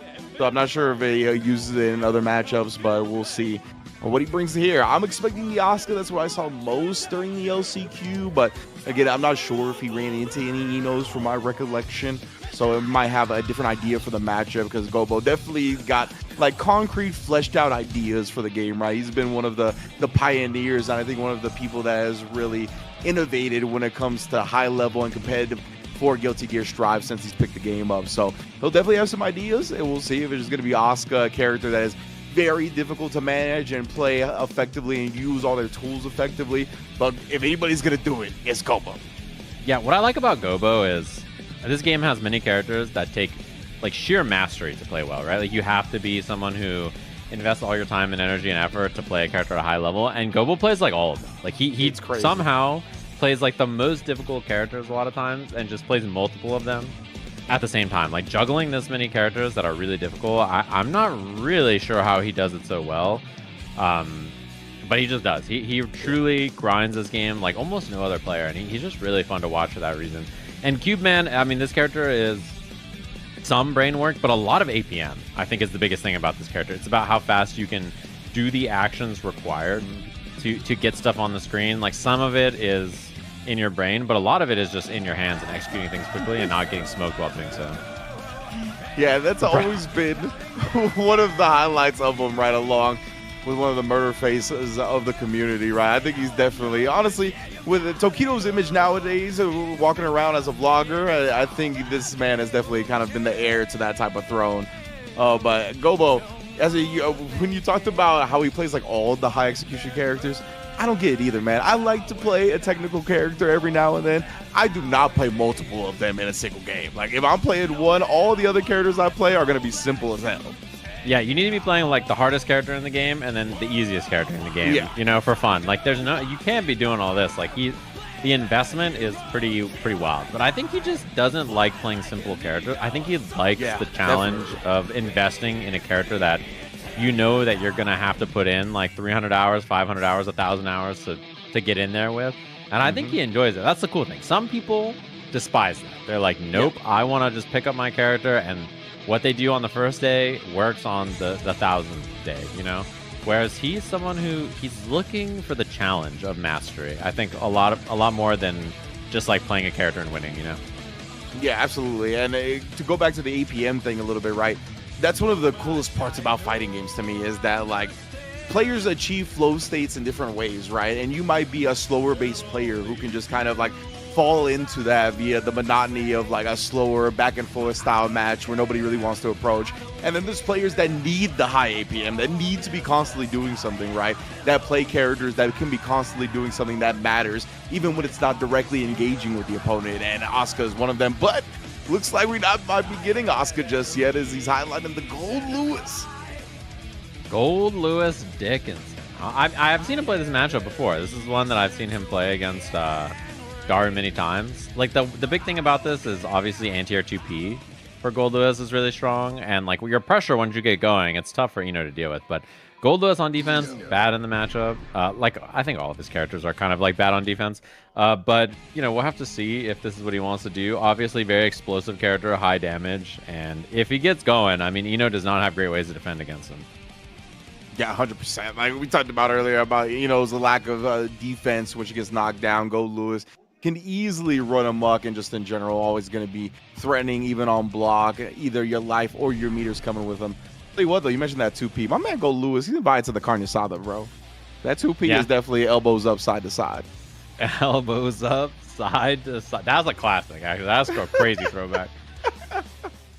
That's playing on the classic now. That's unfortunate for us. Like the gray hairs are kicking in. 100%. That is on the old school stations now, brother. Oh no. Yeah, we get to see it here. Intros coming in. Ino versus Gold Lewis. Two very strong offensive characters. The big thing is how they play the neutral in this matchup. You know, is it Daru playing second, waiting for Gold Lewis to approach with the air stuff, or is it Gold Lewis like doing jump back D or preemptive Behemoth or trying to anti-air 2P or 6P to try to catch her coming in? Like, who's the one that wants to attack and who's going to chill? Yeah, exactly. Are they both just going to run? Right, Daru, obviously, and Ino in general, you think of as an aggressive character, but I think she's going to know Gold Lewis who wants to stay back a little bit, throw note, throw chemical love. But let's see how they go about it. Our last round one top 8 match and a wild assault at 99 seconds. Gobo. Maybe I got to take the invite back. Yeah, immediately in there, catches him low. All Ino players want to do is empty hover low. I'm going to be honest with you. They don't even want to hit you overhead. They just want to do empty hover 2K. And that's what Daru hits you with. And the way he controls this character on offense is, I just think, like, so comfortable in a way that you can't really do unless you played this character for as long as he has. See the processing speed. He's so quick to go to the next option. Like, knowing if his first option whiffs, how exactly the opponent made it whiff. Right there, stroke the big tree, interrupt in the wake-up attempt. Yeah, and takes the knockdown, does not take the wall break. This will not be a kill, actually. That's a big dude. So a little bit of life left. BRC forward. Oki on your Oki. And just gets hit mid with the close slash. With the close slash, indeed. Gobo got interrupted a few times now. Dive bomb afterwards. Cornered up early. Oh, yeah, I was going to say uses the burst, but Daru knew that was coming. Little jump cancel for the punish and the wall break. Yeah, so comfortable, right? Like just knowing that interaction so well, knowing the cadence and timing of the burst is coming as well. And there it is, immediately lands, hover overhead again. And now you gotta guess the low, and he has super for the wall break. Positive bonus extra damage, not enough to kill, but chip is a problem now for Gobo, and any mix-up will do it. Yeah, exactly right. It's going to be very tough to survive this one. You got to FD every instance of chip. You can see Gobo try to look for it, then trying to stomp it out. With a little dab to the dome. Completes the perfect for Daru. And I don't know, perfect? I feel like we're going back to the character select. Yeah, I love the hover jump P there, too. Just, like, really controlling that space in front of him. Gold Lewis has anti-airs that he can try to use against her, and you saw, like, 5K and 2P and 6P, but he didn't stop the approach very well in any of his tries. Right there, he tried to walk back 2S. It did not work, and he gets hit low again. Immediately force off the burst. And Daru's did a good job switching up the round start options, delaying when the dive bomb's coming. Starting to poke again with the old HCL, but the 2B anti-air and Gobo was so clean at converting. Yeah, with dash up, 2K Behemoth was coming. And again, he tries the 5K anti-air. Daru's just ready for it and eats the hover. Oh, man, and now another opportunity for Oki with plus frames. Oh, the long distance, though, doesn't connect because of the distance. Oh, and caught the backdash. Yeah, just easy to see in the slowdown. Deflect shield, but the fadeaway HCL. The laser's coming on you. Drop the hammer. But she's just out of the way in the perfect conversion until the end. Oh my god, cross up. Nice block. A little fuzzy jump from Daru. And Daru just wants that space back again. Actually goes right back in as soon as he gets that space. MLA gonna challenge the plus frames. No, sir. And brutal. Just like no go. Finally gets a chance. Rips the 360. Looks for the reversal. And just nothing home. Yeah, good challenge. That was really high in the jump. He set up the satellite. Deflect shield to get that space. That's all Daru's been looking for. Yeah, exactly. That chemical love range. Able to harass with the no to cover the approach. But oh, the kick. Little whiff P, 5P into Behemoth there. Looking for something on the low. Does not find it. And Daru pressure. And it finally catches him low with a little walk delay, knowing he's going to look for the overhead hover. Reset with a note again. Is it slump? It is. He's going to walk on him. Gets the overhead mix up again. Try to reset immediately. Just wants to keep this corner. Big body go Lewis on him. Finally takes the wall break now as you're close to 50% tension and positive bonus. Nice 6B on the cancel and mix up time. What a fuzzy! And blocking the burst. Like, he's just too ready. He has a fuzzy on that height. He instant overheads you. He knows you're going to burst, and he's just ready for it. It's like the comfort he has on this character and the pace he plays is just too hard to deal with. You have to really throw a wrench in his game plan to slow him down. Yeah, that's the thing with Gobo. I think he's so good with the processing speed and usually so good in these situations where he often is the first to react and know what to do. But this is against Daru, and Daru is so committed to Ino that he's seeing like every niche situation more than you're going to as the player of the character. I love the hover into immediate HCL there. Delay, nice 2P, and then it's a side swap. And he's going to take the break, it looks like, as well. Does not want the corner control. He just wants the hard knockdown and the damage. Glass breaking, walls breaking. And there's something happening here as well. Oh, the satellite just waited for Daru to get aggressive with it. Oh wow. My goodness, the jump back, the rising button. Knowing Gobo was going to try to escape the corner. Command grab, jumped, and punished. Is the most Daru thing to do, to just rip it and send it on the Megalomania there and just say, I'm going for it, but unfortunate for him. Nice 2P, really good anti-air properties on his crouching jab. So something that he can take advantage of. The deflect shield's a no-go. And the deflect shield that time, but he tried to move after. Not quite dead, though. I'm gonna say, you just follow the deflection over another behemoth. It's so tough to actually challenge that. We're gonna apply this pressure here. Gobo, those got 50% tension. Another interrupt with the 2P and another conversion after. I love the patience. Knowing that Daru is going to commit to something offensive there, he does commit, and when he commits with the dash, the problem with going for dive kick like that into hop, I mean, 2P is such a good check that very hard for you to do much there. Anti-air, so it makes punishing or dealing with whatever she wants to do out of the air really easy. Nicely done there. Instant clean. Now Gobo again started with the wild assault at 99 seconds and follows it up. I don't need burst meter, dog. Oh, the shoulder counter hit now as well. Oh, nice anti-air. Daru with a little bit of play here. Uh-oh. Overhead connects. Can take the break on this. Oh, he went for the double behemoth. Did not get it. Man, that's a big drop. Man had bloodlust. Nice block, though. And then the overhead comes anyway from the hover, and he's going to take the reset as well. Double overhead this time. He has meter for the break, does not take it. And the mash, I love it. It forces the burst. The flex shield, the plus frames get reflected. Oh my goodness, interrupts, but that's okay. Brings him close and then gets the cross up using the laser push. Gobo, bruh. Ridiculous. And then that JH back scratcher behemoth to catch you afterwards. Oh, he's ready for it. But he's ready with the block. He doesn't get anything off of it, though, on the air block. A 6B behemoth. Now a knockdown for Daru. For the MLA. Him behind the back. Stem block on that. Did not get pushed away and get a true punish. Gobo so clean.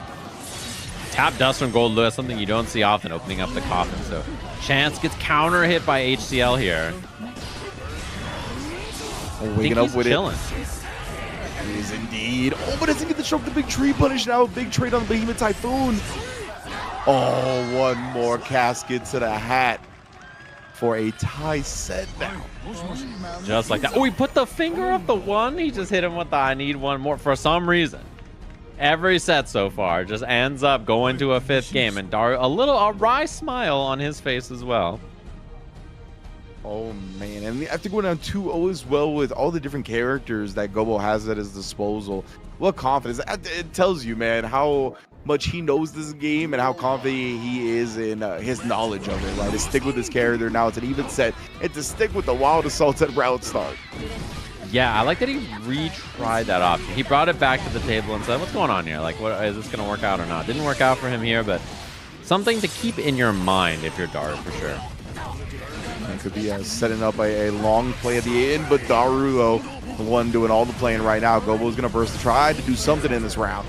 Oh, before it gets away from him, but that's looking like exactly what's going to happen. Yeah, can he? Oh, he just built the meter with a little dash into the super, so just barely had the 50 tension. Daru ready for it, and now Chip's a problem. Oh, nice XP. Okay, and he forces the burst. Daru spending there, I think, makes sense, given that he really, really wants to win the round. But that is a big win for Gobo. Yeah, absolutely. Getting that off the table here means big advantage. I mean, getting an early hit, but he hasn't been able to find it. Daru again running all the offense. Gobo at least has burst back on the table, but you don't want to use that yet. You got to make something happen, and this is it. Nice, big damage, hard knockdown, mix-ups.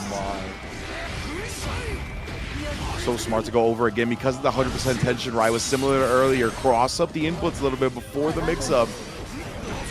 I like the 2P. Gets under HCL, and it's an anti-air, which is very, very good in this match. But he's a couple of guesses away now. Very scary whiff on that. Whiff on the super as well, and Daru just gets smoked. So final game, final round, just like that. And Gobo had not built the extra tension either.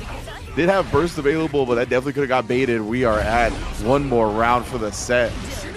Oh god. Oh, okay. I was gonna say he didn't get a plus frame behemoth there, but he uses the security to cancel HCL. I like that he dashes into the node. It makes it a little bit more minus, so he doesn't have as much time. And another one. He's got no burst gauge.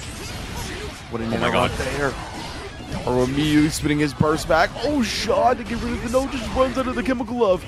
Bro, he brought out the minigun. 2S buffer is a no-go. Gobo one big hit away now. Jump the MLA. He's got a gas. The delayed overhead.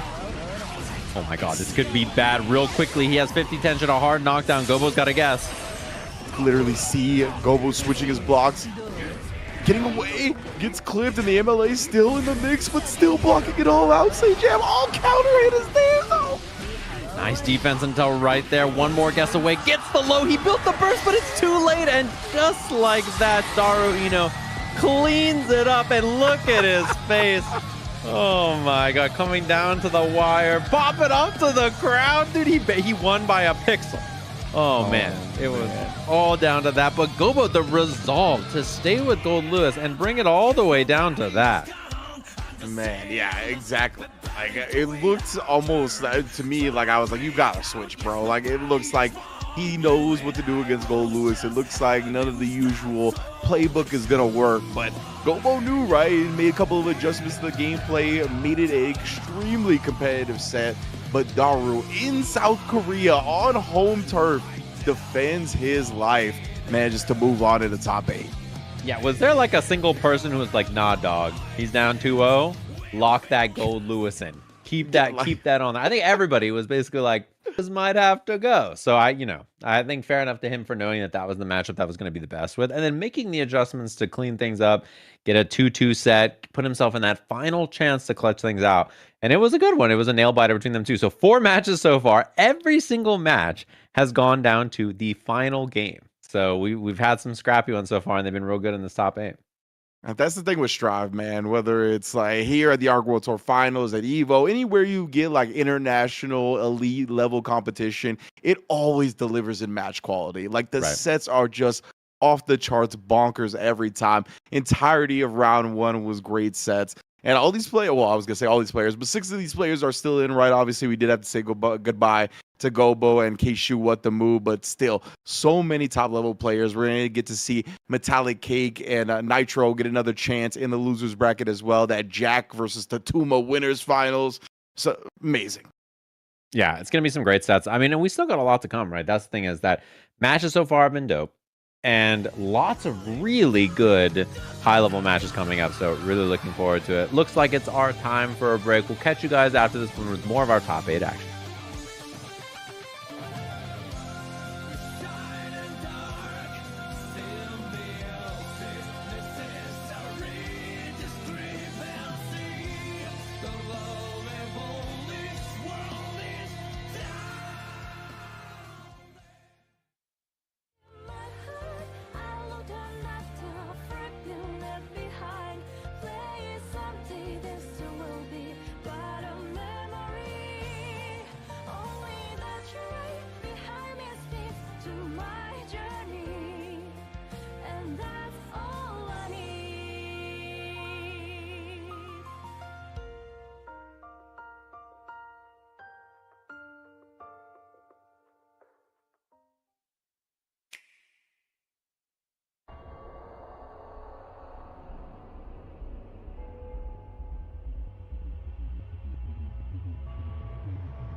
I built a whole new set of drills to bust your ass.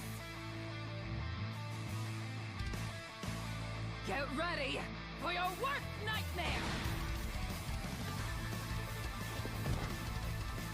Bring it! No holds barred! At attention, maggots! You're gonna learn today! Who's next? La-dee-da, you fancy snowflake. Careful now. I'll melt your candy ass! That all? Pathetic! On your feet! Where's your backbone? Oh? Nice spirit! I'll take it! My drills aren't for little piss babies! You smell that? It's a whole shitstorm. Back to the cesspit with you! Knife it! I've got your arbitration right here! Ramjet Obliterator! You maggots were disgraceful out there! Once again, from the top!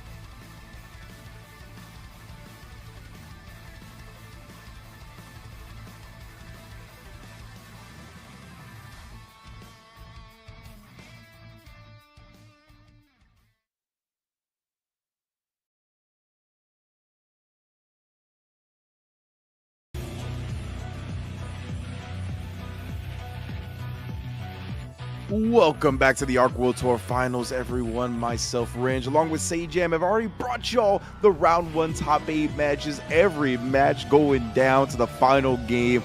Immaculate level gameplay that resulted in Jack and Tatuma taking their spots in winners finals. And the match we have here now is going to be losers bracket quarters, Nitro NY versus Summit. How you feeling, Sajam?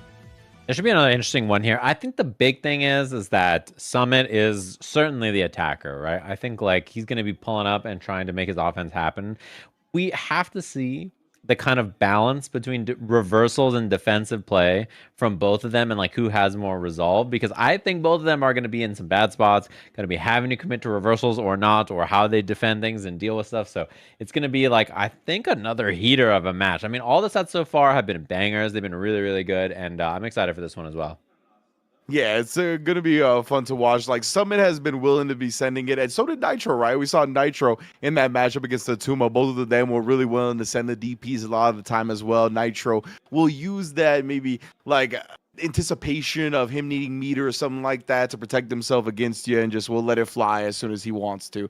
So Nitro it's going to be fun, and I think Summit is obviously going to have plenty of aggression on the chip as well. And I just want to know, is it going to be like back turn S City for Nitro, right? Just trying to put the big normals up to stop Chip on the way in. But obviously we get a nice look at the venue as well with all kinds of dope stuff. We get the Grand Blue Fantasy versus Goods list. I know they got the Tokon booth out there as well with Wolverine, Danger, and Magic. We got waves to the camera. Definitely looking nice.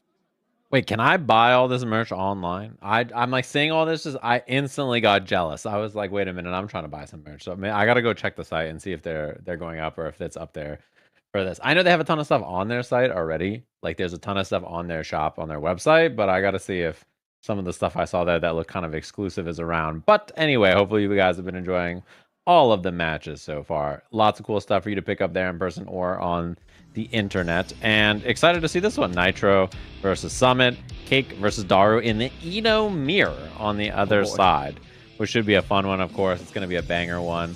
I'm sure everybody from Oceania is going to be hyped, rooting against Daru, trying to get their boy to be the #1 Eno. So that should be a good one. Excited to see that match. And afterwards, we'll jump back up to the winner side of the bracket, get that Jack versus Tatuma match. Yeah, I'm very excited for that one as well. Jack and Tatuma, 2 top-level players that have been 2 of the most consistent Guilty Gear Strive players for years now. Going to be battling it out to see who gets the grand finals winner's side.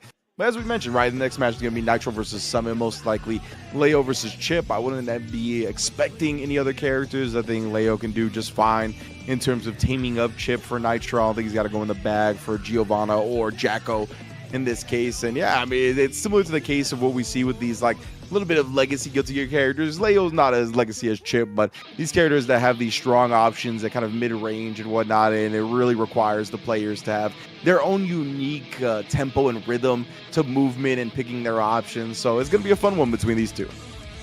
Yeah, I'm so curious about this too, because I think of Nitro as like such a patient player, and like he's good at intercepting approaches, which is what we saw in the winter side set, right? But it's very difficult to do that against Chip. Obviously, this character is just so damn fast. So you kind of have, it makes you feel stupid, but you kind of have to swing at the air against characters like this, because if you don't swing at the air, you can't react to their approach. So you kind of just got to do it. And so I'm very curious to see what his game plan is, like what kind of defensive options he's going to use. Is it going to be like IAD back options? Is it going to be like preemptive 2Ks, 5Ks, 6Ps, you know, stuff like that? Like what's his plan of attack and how does it work? So excited to see it. Want to see the IAD equal sign, the big jump H's, try to interrupt Chip on the rope. This actually might be a decent angle to interrupt some of the rope shenanigans, right? That's another thing you're going to need answers for.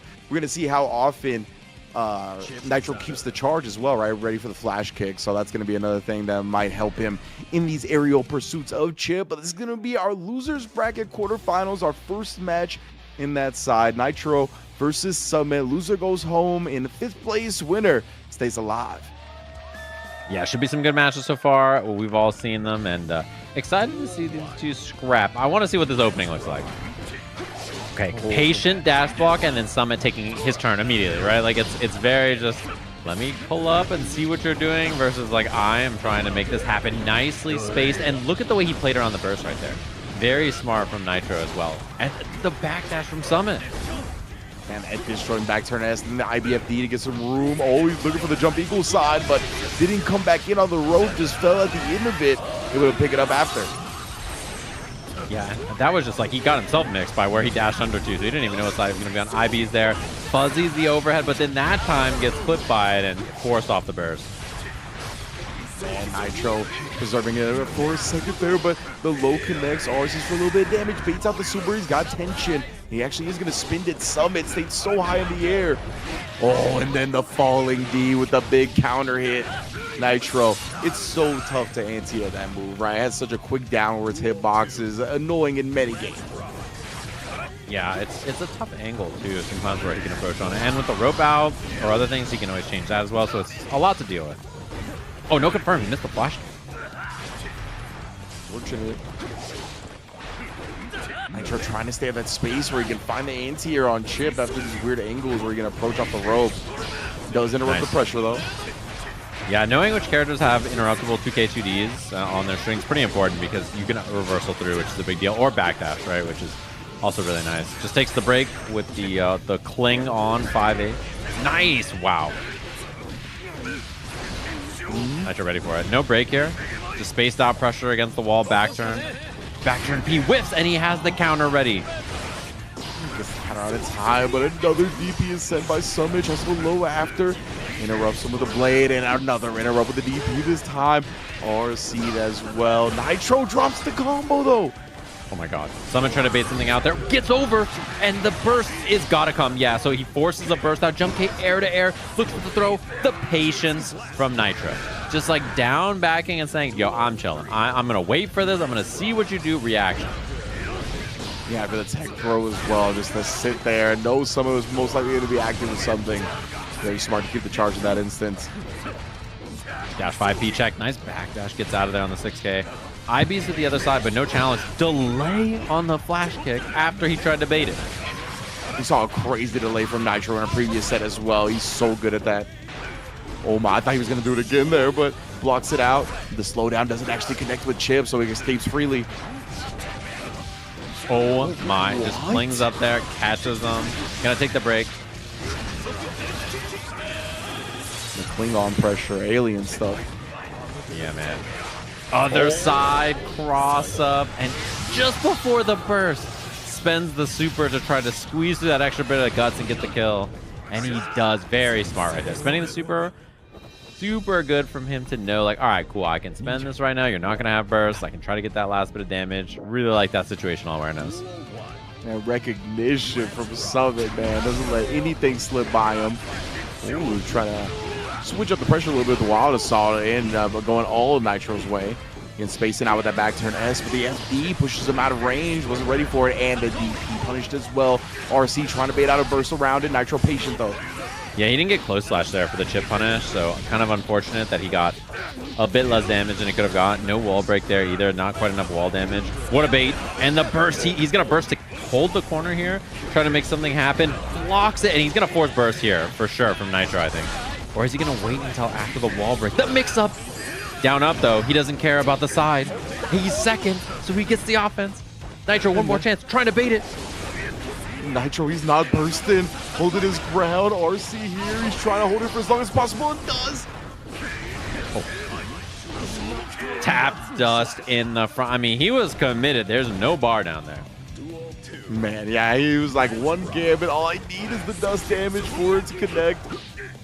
Great measurement by Nitro, but what just confidence to bet in that instance. Oh, tries the anti-air, but again, these falling like rope angles, it's so tough. The jump H's, the jump D's, they hit so low so quick. Yeah, and he can get on the rope, off the rope, air dash. Like, you know, he's got lots of tricky stuff, so it's very difficult to deal with. Oh, flash kicks to Alpha. Immediate DP. Summit, he doesn't care. Like, he's down to rip it. And if he doesn't, he takes advantage just like that. Yeah, we saw 3 DPs in a row right there. 1 or 2 from Nitro, 1 from Summit. Nitro trying to bait another one out. He does find the clip here in the corner back dash BRC. Trying to, again, jump back a little bit and keep Chip containing. He's just so ready, and he just plays around these options really well. That back turn S, man. All hitbox on that bad boy. Great spacing from Nitro time and time again. Again, looking for even the stance at some points to interrupt his pressure, but oh, back dash BRC ends up baiting out the flash kick. Yeah, and he's gonna land. The super's gonna go under. Oh, he misjudged a little bit there. Wow, wake up 2K knowing that he was gonna look for it, and the backdash BRC. What a whiff cancel! He blocks the burst because of it. Nitro, he's dancing on him. Oh my god. My man Chip was not tall enough to ride this ride and then got thrown off the roller coaster. That's wild. Nitro, what a comeback. That was one of the coolest Leo sequences I've seen. That was just this. Oh, and the 5P. You see him standing there menacingly. Nitro, bro. Oh, the intimidation factor gets put away though with max range 5H. Blows through him and his clone. Oh my, again. Challenging the 2K 2D sequence. Air escape and then just gets caught up in the muck. The J2K, it's so tough when Chip is scrambling with you to get the better of him. Wow, that was so good. Oh my, he said, I know that you're gonna fuzzy the overhead low fake out, so I'm gonna do a double fake out and go for another overhead. Man, and then the low. Jump from Summit, using it again, well spaced time and time again. And he had the rope there as well. Yeah, it was going to be tough. Oh my god, guard points, but it goes the wrong way. He's got a rope, man. Rope beats everything. Legitimately, bro. Like you said, rope in a tin can. I'll solve any problem you need me to do. Dude, it's messed up. Anything's going wrong, rope. He just always got a plan. Oh, does clue him this time, though. Back turn S once more. Catching Summit, looking to escape massive damage and curve. Yeah, it's just a 3-piece too. There's no scaling there, really. It's a lot to eat. IBFD, wow, it created the space. The super, it was so slow you could see it there. Doesn't even spin the bar, actually. And then fades away the equal sign, gets a little bit more damage, but not enough. Oh my god. Just outranged. Rips the flash kick to get the dub again. This is such a high-paced, explosive match between these two characters. I'm shocked that wasn't a safe jump too. I'm shocked he wasn't like falling JS safe jump left right or something. Like he just didn't have it on him, and then unfortunately just gets flash kick. So 2-1 just like that, set the Nitro. Might be one of those things where the scramble, the pressure of the scenario caused the safe jump timing just to be a bit off. Yeah, getting clipped. Oh, sets out the rope again. Yeah, he just knows. Every time you go for that 2K 2D, there's just going to be a flash kick from Nitro. So backdash BRC goes for the overhead. Nicely blocked from Summit. IBFD, look at the punish. Showing so much knowledge here. Looking so ready for the matchup. Oh, and then the parry. That's an answer to some of the rope pressure. Catches him low again. Summit, I think he thought he had room to wiggle out defensively, but got clipped with the max range 2K. Nitro 1 round away. Dude, he's just so ready. That's such a sharp punish. You have to be so ready for that. IBFD 5P pickup, takes the wall breaks. Like, oh, it's just so good. All right, 50% too. Burst, but like not on a lot of a lot of juice. It really feels like he's behind in the set. Dude, the answers from Nitro. Legit, bro. Oh my. And as we said, heavy is the head that wears the crown. A close S counter hit to close the door on Summit's Arc World Tour career. Well, not career, but life this tournament around. I'm sure we're going to see him in Guilty Gear Strive and whatever else is to come in the future. But Nitro's going to be the one moving on in the top 4. Yeah, 5th place, obviously, and we'll see him in 2.0. There'll probably be changes, of course, and a nice performance from him. We had, obviously, that very scrappy set we just watched with Keishu earlier. Nitro's moving on, so top 4 of Arc World Tour for him with Leo Whitefang. And honestly, like, the set with Tatuma was so close, and that was even cleaner play from Nitro. Like, he looks really good up there, so he has, I think, a good chance to make a loser's run if he keeps playing like that, but we'll have to see how he scraps it up against either of the Eno players, as his versus Daru, our next match, which is Eno on Eno violence, just 2 characters, all mix-ups, you know, all gas, no brakes, and we'll have to see how that one, you know, kind of takes us to see, and who's going to scrap with Nitro, and I don't even know if he has a preference. I feel like it's just Eno. It's just whatever one he gets, he gets.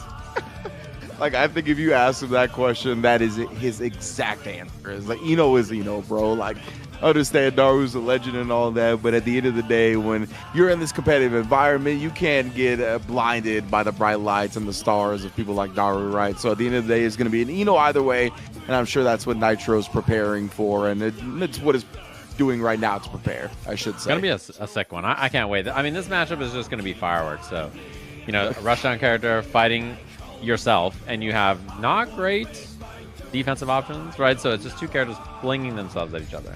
Yeah, now Daru didn't have another Eno in his group C, yesterday, but Metallic Cake did, right? Metallic Cake had Keishu Watamu in his group, and he was able to defeat Keishu 3-2. It was an extremely close set that Metallic Cake came back 3 games straight to win it. So the opponent in these scenarios, historically, this opponent being Keishu Watamu, does get the early start. We'll see if that's the same story with Daru. But yeah, Metallic Cake did prove that he can get the comebacks going.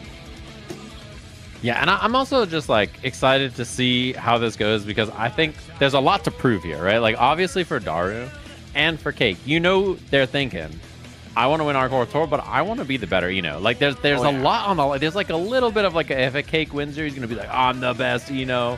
Look at me go. And Daru, you got to know there's a target on his back for this character, right? In the sense that he's supposed to, you know, there's that kind of that feeling of extra pressure of I am the Eno guy. If I lose the Eno mirror, like, who am I? You know.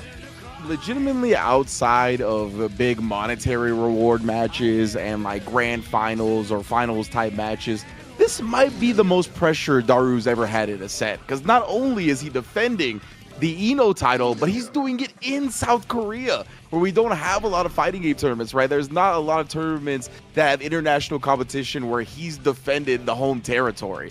So he's got to defend Eno and in South Korea. This is going to be crazy pressure on him. But we've seen Daru rise to the occasion before. He's got to do it one more time up against Metallic Cake. Yeah, should be a good one here, of course. And locked and loaded.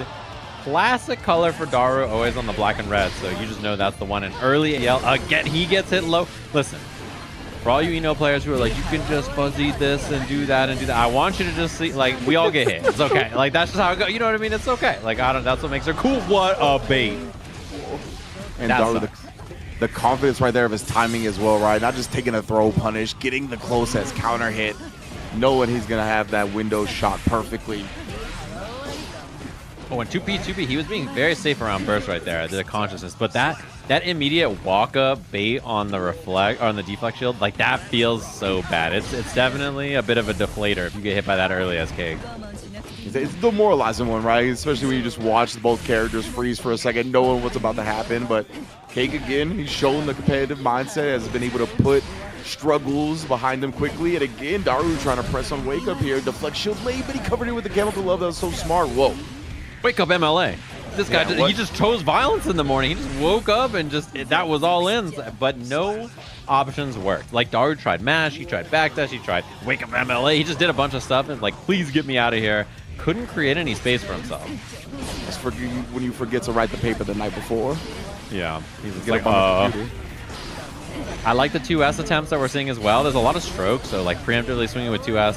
Good option. You know, it's something you always do in the Ino matchup is you swing low when you think she's going to stroke. You swing high if she thinks she's going to hover.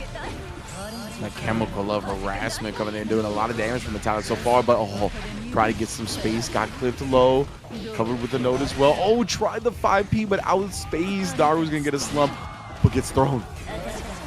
And the gold burst blocked on wake up. He just swings with the stroke after, goes for the air to air. The fadeaway HCL, nice pickup from Cake. Oh my god, close to killing. Is it enough? It is. He stands on the amp, and game one, just like that, going to Cake after that missed Oki situation from Daru. Indeed, felt like Daru got out in front early, but again, that's been one of the characteristics of Cake, the endurance, the durability, able to withstand a lot of the punishment and the early W's of his opponent and turn the games around, and now he's got a lead to start the set. And begin to, again, home court Daru. Knockdown, playing around the note a little bit, but Daru on the back foot a little bit, playing a little bit more defensive. I love that he just hovered in after that. He was like, we're playing neutral? All right, it's time for me to go.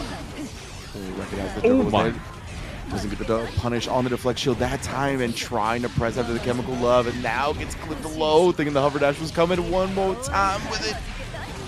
It's going to be a wall break and the hard knockdown for the gas suit. That sucks. Just getting hit by that 2K over and over and over, like, it sets a precedent in your mind for sure. YRC works out, but he's got to make some kind of offense happen.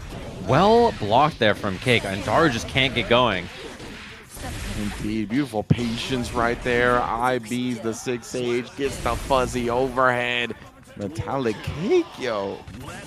Look at him go. I mean, I'm sure that he feels some kind of way playing this match, you know, and I love the play we've seen so far. Just really confident, good decision making. Exactly, you know, and Metallic Cake, I feel like every Ino player's gotta be very familiar with Daru, right? If he studied the habits, not just the tech and whatnot, he's gonna have a good idea of him wanting to do stuff like that. Big old megalomania coming through to bring him back into this round, or I should say, take a more convincing lead in this round. Oh, but a miss. Okay, this is a big chance. You got to be right a bunch of times. So forces the burst, which is a big win, even if you lose this round. Getting that on the table, but it's winnable. Oh, the stroke. It was winnable. He just needed one offensive sequence, and Daru could have been in trouble.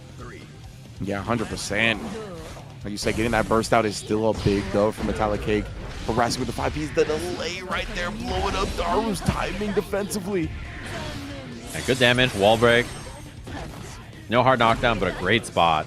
Fade away, HCL, Daru trying to make it happen. Dive, he has a chance for knockdown Oki here.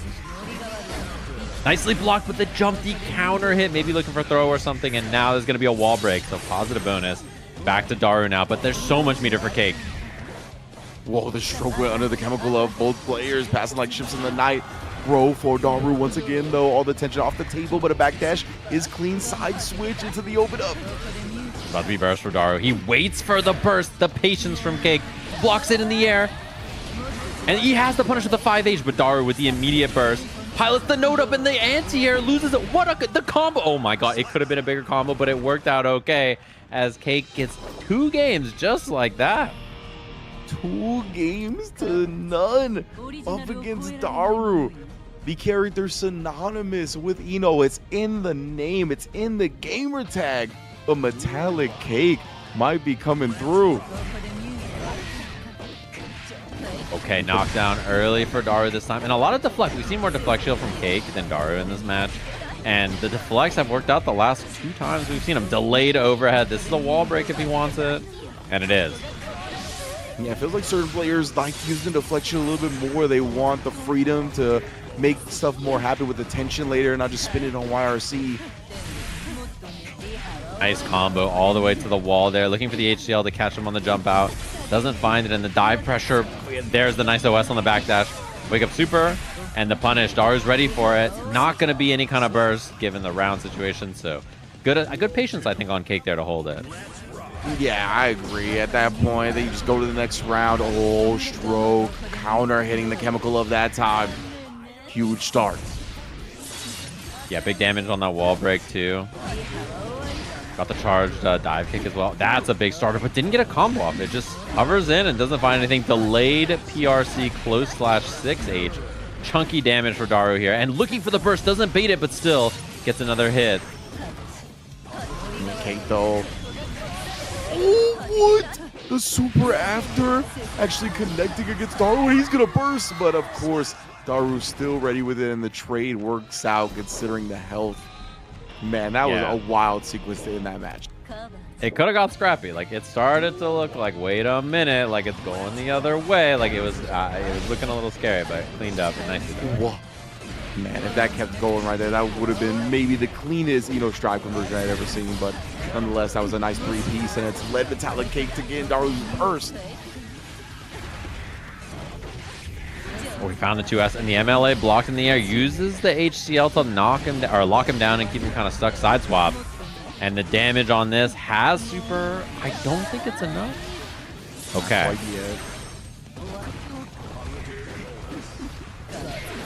YRC, but he doesn't get much off that. It pushes you so far away that, like, it's hard to really make a lot of offense happen. HCL hits, set point to Cake just like that. Wow. The opponent doesn't have RC meter. The YRC in that situation is a little bit decent, but with Cake just having the RC available after Chemical Love. Daru, though, fighting back quickly. Stroke beat into the tree, though. On the 5H punish. Forcing burst. And it's air blocked on the stroke, so Daru's on the back foot. Oh my god, doesn't get a punish. Reversal super. He punishes with the close slash. It went the other way. Oh my god. Daru's trying to wake up with buttons. Gets clipped by the hover dash. Trying to push out with FD to get clipped low by the 2S. Still, though, nobody's getting a significant hit. Stroke into the air dash. 2K clips. Not the wall splat. Oh my goodness, no conversion off the hover dash H. One hit. Double HCL. We are playing tunes out here. Turn up the volume. The double note. He pilots it up a Cake. The hover dash, and just like that, eliminates Daru Ino and top 4 of the tournament in the Ino mirror. Wow, man. Australia, stand up, brother. Metallic Cake, represent. Love it, man. When it comes to Guilty Gear, of course, Daru, a legend. Definitely, I know he's getting the applause and the reception he deserves. Always love seeing him in every tournament. But, man, Metallic Cake, bro, to come out, get himself top 4, repping the way he is, too. Guilty Gear has always been a game that has represented rock music and the metal genre very well, and he's been repping with not only his characters, but his attire as well, and his gamer tag. Love seeing him in there for the top 4 against Nitro. Yeah, and it's cool to see, obviously Daru, someone you all know. We're all familiar with him. Evo champion in this game. Very successful for many, many, many years. So to see someone new show up and, just another generation of somebody picking up this character and doing that, it's always fun to see the Eno players of many, many years ago versus the Eno players of today scrapping it up. And Cake showed up, and I think he was hunting there. You could tell that he really wanted that one. Played awesome. Really fun set to watch. Very scrappy set.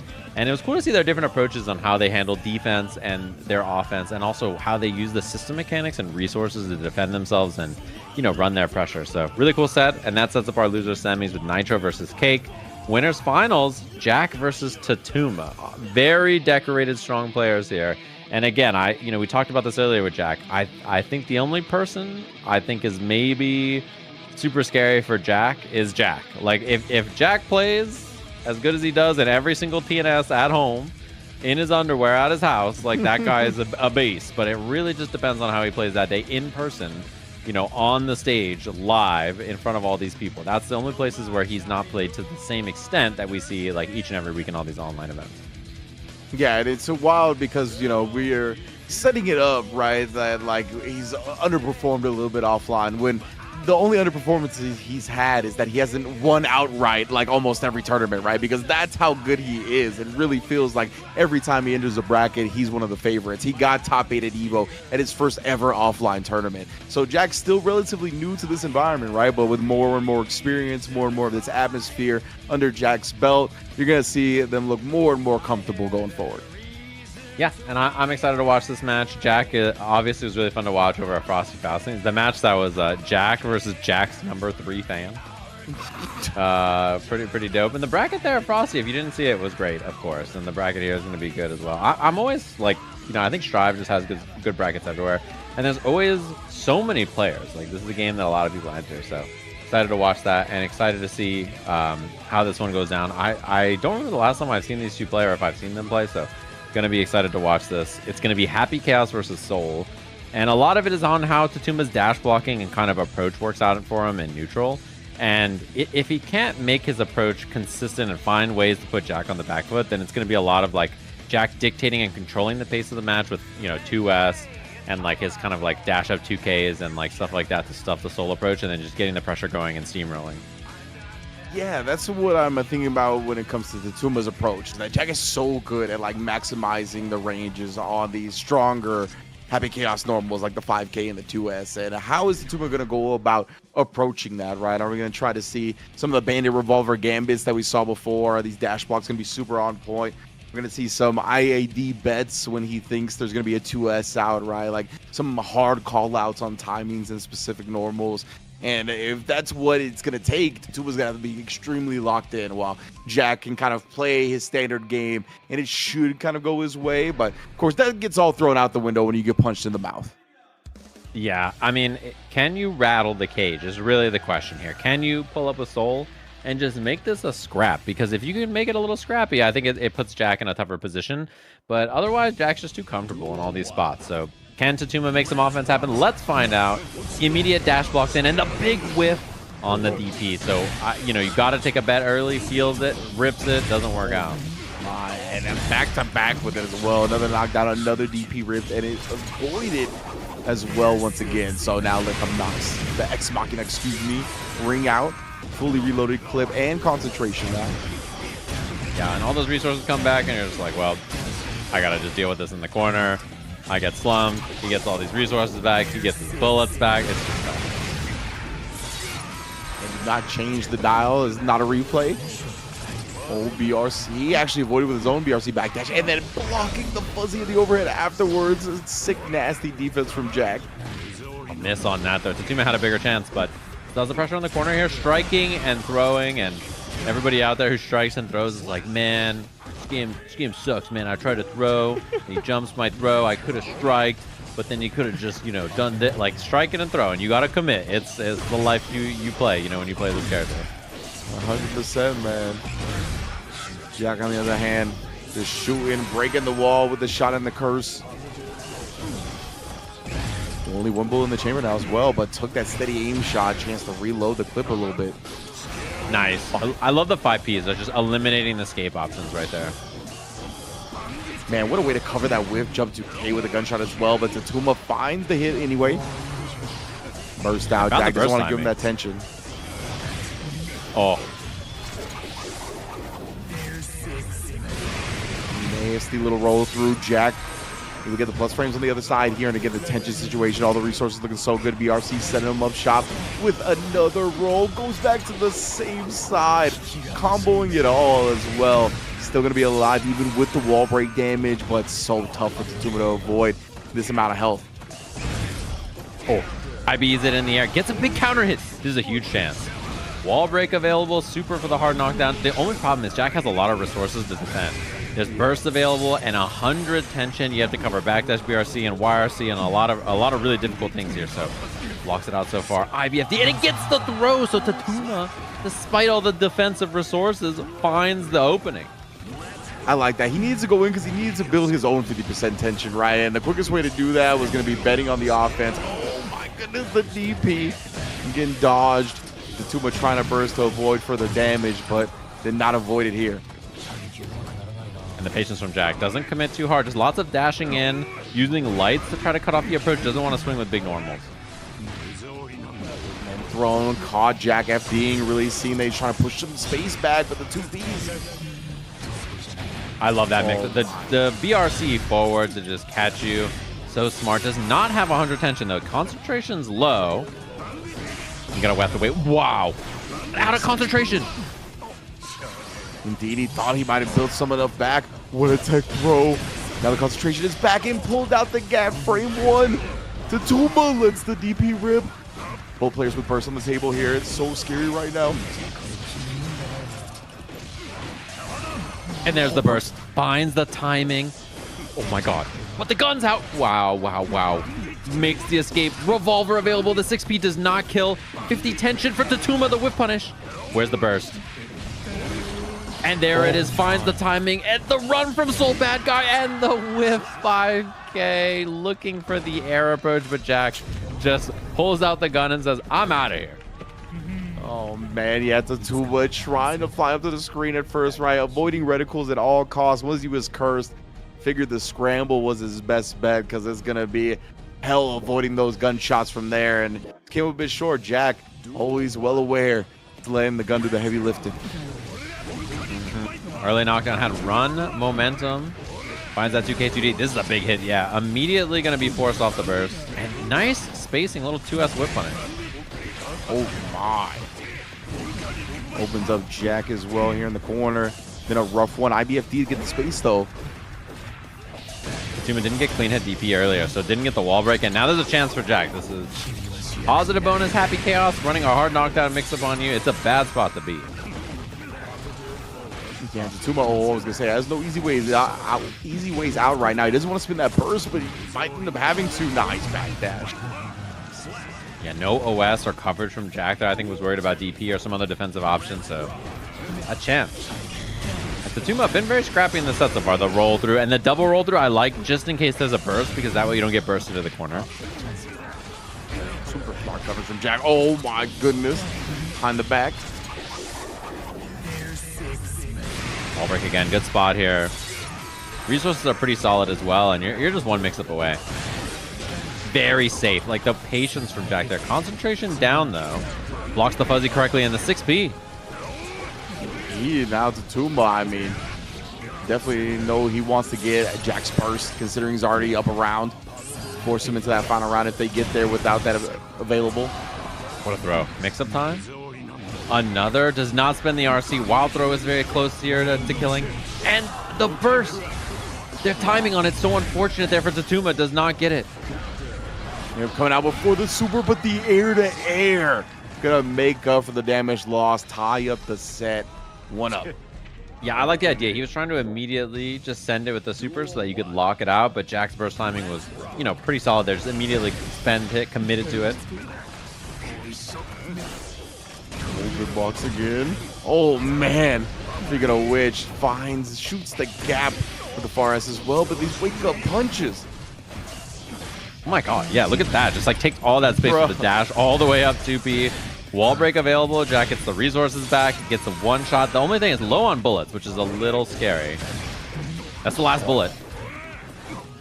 And he's there, jumps out, does avoid it and cover, goes to the other side with the 6P. Yeah, this is a little scary. Okay, there's going to be a reload here, but there's no bullets, so yeah, has to spend the super. Cannot convert much further than that, but doesn't need to. Could have been a little scary. Yeah, it got real spooky for Jack for a second. Burst off the table here. Tuma can get a knockdown early. I was going to say he could run this round real fast. Immediate wall break as well, not letting Jack get some resources. Oh. Empty low. Real quick not knockdown. We're going to get another wall break, this time with the plus frames on it. A little bit more saucy. And just the run in wild, the classic. A tale as old as time. Grabbing him by the collar. Now 1-up here for the all-important Game 3 lead. I was going to say, I'm surprised he's letting this go here. Obviously, in a situation like that, you know, you give him positive bonus, it's very tough. The resource advantage is just so huge. Both players waiting for guaranteed burst points. Jack, though, picking it up afterwards. The wall splat, yes indeed. Ex Machina for the reload, the plus frames, the tension. Does it all. Yeah, now big chance here for Jack. Rolls through double roll. Can break the wall again. Just trying to get as much damage as possible with the super and the wall break and the positive bonus. Getting the lead in the set 2-1 just like that. Jack coming through, saving the gambits. The raw rolls from long distance. For the game-deciding gambit right there. I like it a lot. 2-1. Jack 1 round away, or excuse me, 1 game away. Oh, the attempt goes wide. So Tuma unfortunately eating the punish on the whip vortex there. And the dash in too, just defensively dashing forward on those minus or on those frames just to say I'm minus, but I could still take a little space. Finds the throw for his troubles, and now a wall break for Jack just like that. Love the combo choice too. Looked very optimal when it came to the damage. Making Tatuma hurt. It has the resource advantage along with the positive bow. It's gonna be so tough to get out of here. Throw set up with the RC afterwards. Now, Jack is 1 round away. Yeah, and I mean, just such clean play so far. Jack very rarely gives up opportunities that are not, you know, just like you making a hard read, and that is rough there. His counter hit, big starter on the 5H, raw bandit. You gotta send it from that range. Jack has been so dominant. Always picks his normals, it seems like perfectly every time. Tuma trying to pick a longer range option now. Oh, and then the interrupt. You know, those light normals from Happy Chaos are so good. His 2K, his 5 standing 5K, like all those normals are really good for intercepting people on the way in like that. So it's really useful in a match like this where Soul kind of wants to pull up on you and use his power slash and stuff. Just like that, right? Yeah, but again, interrupting with a 2K, one of the best interrupt tools in the game. Now just swinging on him with a haymaker of success. Send the shots out, and the punches look feral, by the way. The lights, I can't believe it. Yeah, and we got to see Tatuma's got a guess for the set here. Blocked correctly, double overhead. The DP, it's a punish. Didn't get anything more. The footsies, though, dash in 2K 2D, staying alive in the set. Wow, the timing of that animation-wise was incredible. And now Jack's spinning the burst early here. He wants to make that space work for him, but Tatuma fills it quickly. And now he's got meter to spend. The delay on the revolver caught Jack. And now there's going to be a double wall break if he wants it too. This is big. Positive bonus once again. Huge life lead. And Jack was so close, but another, even a longer delay on the Bandit Revolve after this wall break, and connects again. We identified it earlier on, right? We saw the Bandit Revolver usage start to raise, going for the longer range options, and they've been working out. Yeah, I think in a situation like that too, right? Like, oh my, what a jump 2K. Oh, and the DP whiffs, we've seen that time and time again. DPing on those cancels, like anytime you block, you just reversal DP and the roll just smokes you for it. And then the whiff punish on the 2K right there, that was so clean. We do get an interrupt. Jack will not be deterred for long. Finally finds a 5K starter. Yeah, wall break. Puts himself in a really nice position. And just the delay as well. I like it. Just in case there was reversal timing. The 6-piece spaced out so well. But the gun not locked on. Chance for Tatuma. Caught the air hit. Gotta be a burst. The high 10, the 4S coming through here. He's going to get burst. No, he is not. Goes into the Ex Machina before he can get it for the kill. Jack, beautiful resource awareness. Yeah, that was tough. That was one of those spots where he finally pulls up and is like, all right, I'm swinging. Like, I'm doing what he wants to do. Oh, but the H delays, they've been blowing Jack's defense up a little bit. We saw a counter hit last round. This one, raw normal hit, maybe catching a backdash or a jump frame. Pulls up, looking for something. Oh my god, this is huge. The reversal in this situation just like this. There's such an opportunity in this round now for Jack. Jack is a big opportunity. Curse up, putting the clones as well. Obi just cancels the clone hit into the 2D. Very smart. Fafner on block. He goes for the DP. The tap dust, no meter. He was like a pixel away from that tension. And the patience just takes the 6H. No burst from Jack. Final game, final round, just like that. Oh man, swing with the 5H at start. Jack pulling up, trying to establish throw early here. Maybe catch the Tatuma flinching later. Instead, does it with the dust. And now we got a burst. We don't want to see the wall break. Dodges a curse ball, but then gets clipped anyway. So Jack with the offense now. Nicely blocked. IBFD on the other side. And D and then just laying the Viper rip after. Oh my god, so many whiffs up close. No buttons. The Bandit Bringer whiff. This is huge. Wall break, tension gauge, resources back. Final guesses here for Tatuma. Couple of Jack's combos on a highlight reel, man. Side switching every opportunity from every hit. Oh, the backdash gets through by the 2D. What a chase down from Jack. Locks out once the burst is there. Jack is in grand finals. Just like that, and like his offense just working time and time again, despite Tatuma descending all kinds of different options his way. Just played so solid in those interactions, and his conversions are just perfect. Like in a bad spot, gets a hit, rolls through, goes to the other side, gets the immediate wall break, big subs, like all kinds of weird scrambles. There were such good defensive choices in so many of those situations from Tatuma as well. And even the way he approached it neutral, I think was really good. I love the delayed revolvers we saw later in the sets. And I love a lot of the options that he represented, but just not enough. Jack is just too prepared, too equipped, and just, you know, he just solves so many different things that his opponents throw at him so quickly.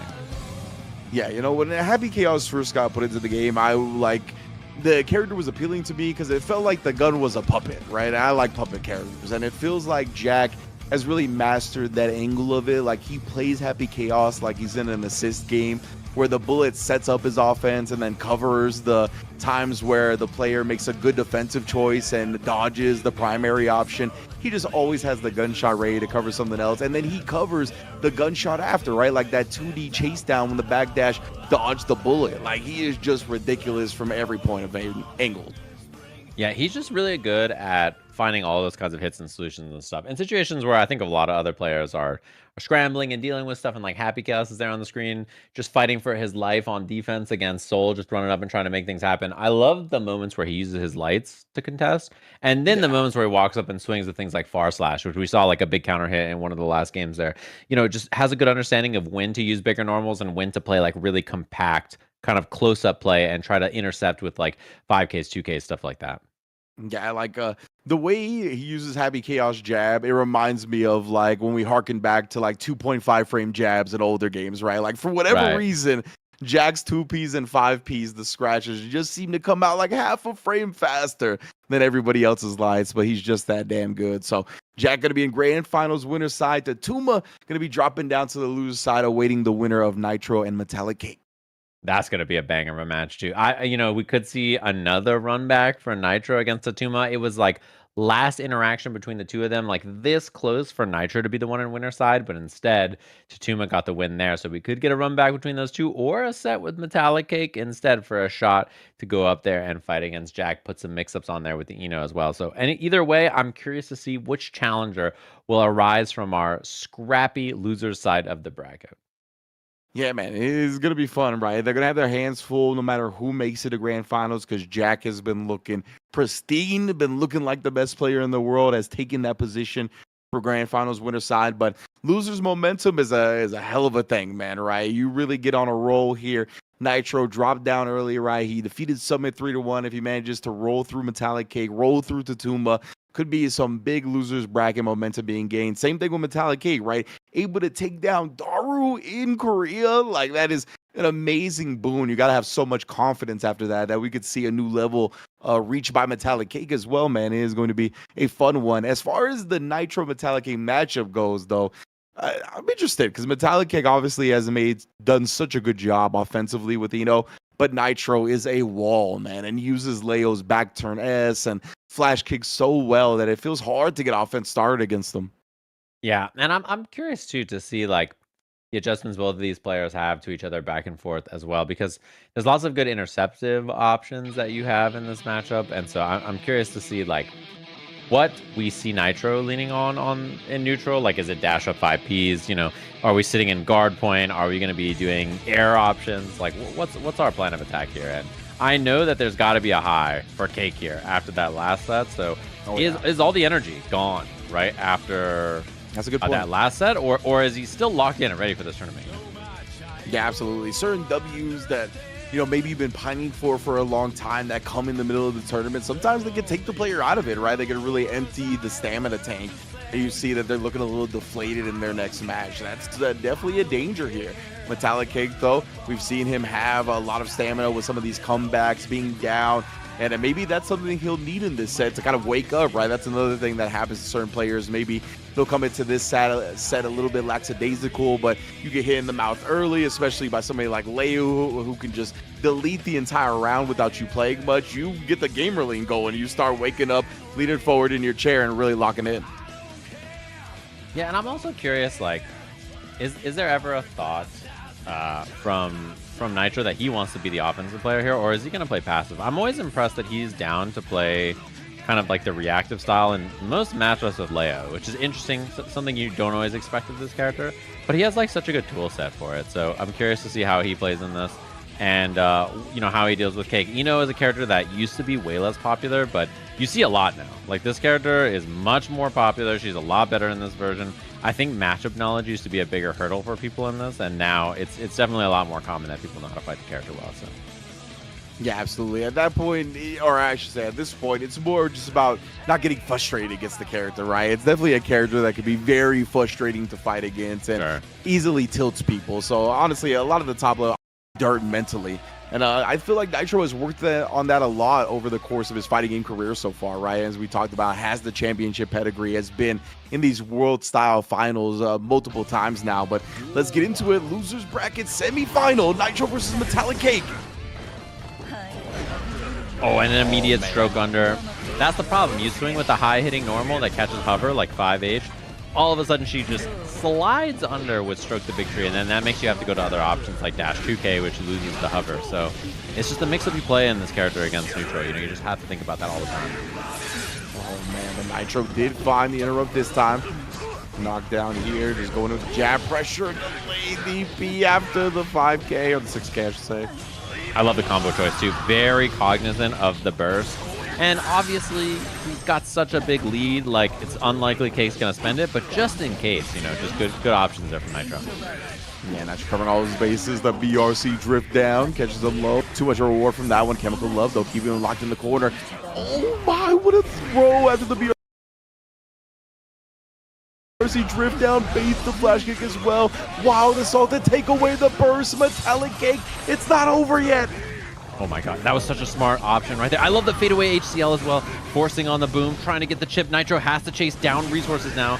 Cake's about to have an RC that Nitro does not. So Mike dodges the HCL, chip scary, everything's scary, and the Wild Assault in this first round. What a wild first round. Yeah, for sure, to say the least. Metallic Cake, once again, one of the only things that was really going to reach in that instance and be quick. The stroke the big tree, I think, would have been more at risk of either being punished or interrupted. So I really love the Wild Assault choice at the end there, but Nitro opening up this round heavy. Yeah, guard point is very good in this matchup to cover a lot of approach options, but not stroke. So you have to be very aware of that, and we see, again, Metallic Cake so ready for that, using stroke to just get under that guard point option. Wall break here for Nitro. The significant lead, but we've seen significant leads evaporate before. Oh, this one will not, though. One more flash kick for good measure. Send us to a round 3 in game 1. Who's going to establish the lead? Yeah, just looking for that hover. Oh my god, man. What a whip on it. IBFD to set it up. 5H again, hitting the startup of stroke that time. 5H, it's really low to the ground, so even though it can lose if it's later on and you're in guard point, like the startup of it is very good for hitting low-hitting moves like that. Oh, the delay right there, catching Nitro's backdash. He was trying to delay his own defensive option. Blew up that first time, and BRC's forward, 5P Berserker, really common option. Looking to bait the burst, and Metallic Cake holds it and then finds a clean backdash, but MLA interrupted by the flash kick. Oh my god, Jump K beat the anti-air attempt. And double no to bait, but missed the punish. Oh, that was such a sick idea. Burst, gotta. One guess away. Cake's still sitting on burst as well. It wasn't that bad for Nitro, though. He really made Metallic Cake spin all that tension without getting much off of it, but he's still going to be able to close it out. Nitro couldn't find the offense after that burst. Just great space management and tempo control from Metallic Cake. Did you see the 5K, the Eno 5K hitting Leo 2D? Bruh. Like that was absurd. I cannot believe that poke in that interaction, but bar slash confirmed this time, gets the knockdown, keeping it nice and simple. And Nitro, I think, a little bit more aggression here, trying to make things happen. Just takes the counter hit into the sweep for the Oki. Oh man. Delayed and the guard point attack, blowing up the stroke attempt there. Trade and immediate cancel for Metallic, great awareness.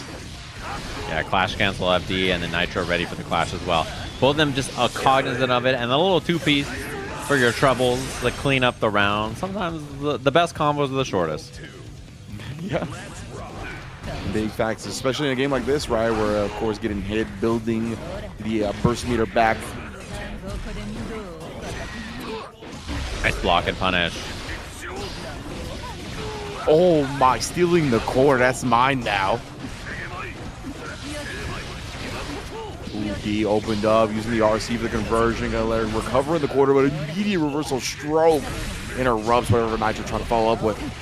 Wow, the corner. This combo was absurd. That was an Wall-to-wall. insane wall-to-wall conversion. Oh, the delayed crusher right there, just coming in, catching the pursuit of Nitro. Wow. Oh, I like the idea a lot, though. Nitro doesn't make it in time. Finds the anti-air far slash, forcing the burst in the final round here. And that pickup is huge. Cake can do it. Just needs one hit. The sweep knockdown and the wall break damage should be enough to get the kill here. Just like that. Nitro committed to the 5P as a defensive measure. The first one hit. Second one was too far to connect and it got him killed. Unfortunate.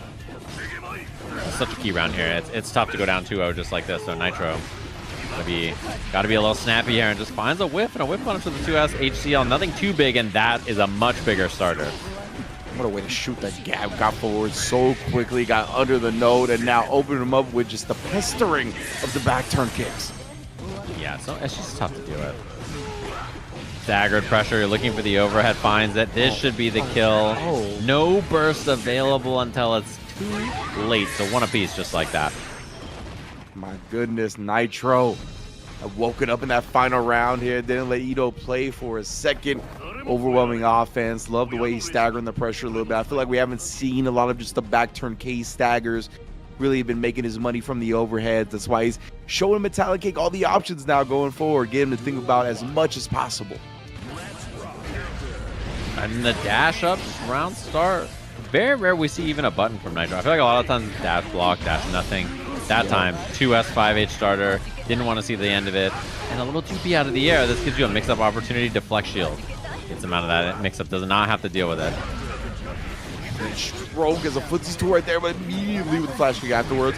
PRC, it'll bait and block it. Beautiful layering from Metallic Cake. Yeah, that one hurts. So you get the little walk under, side swap, all the stuff you want to do.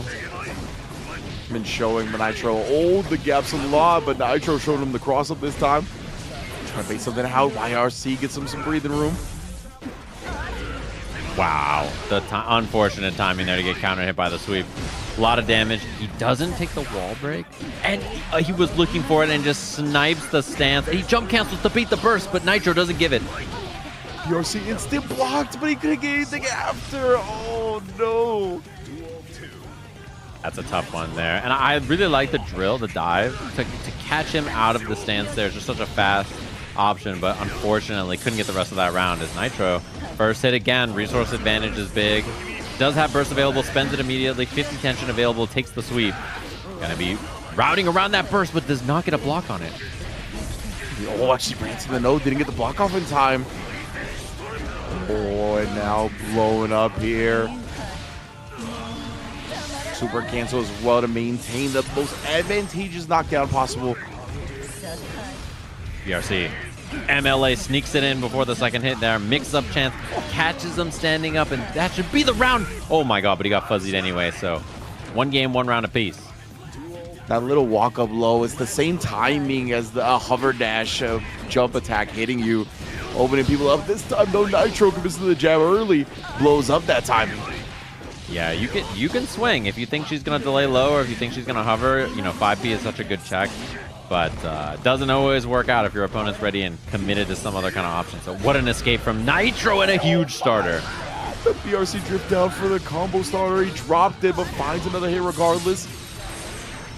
He's got BRC here also. Gotta respect the BRP, 5P, and a gold burst to try to get out of it, but it's a no-go. Clash cancel on the guard point versus the far slash, and the air-to-air jump P. The fuzzy! Oh my, the fuzzy!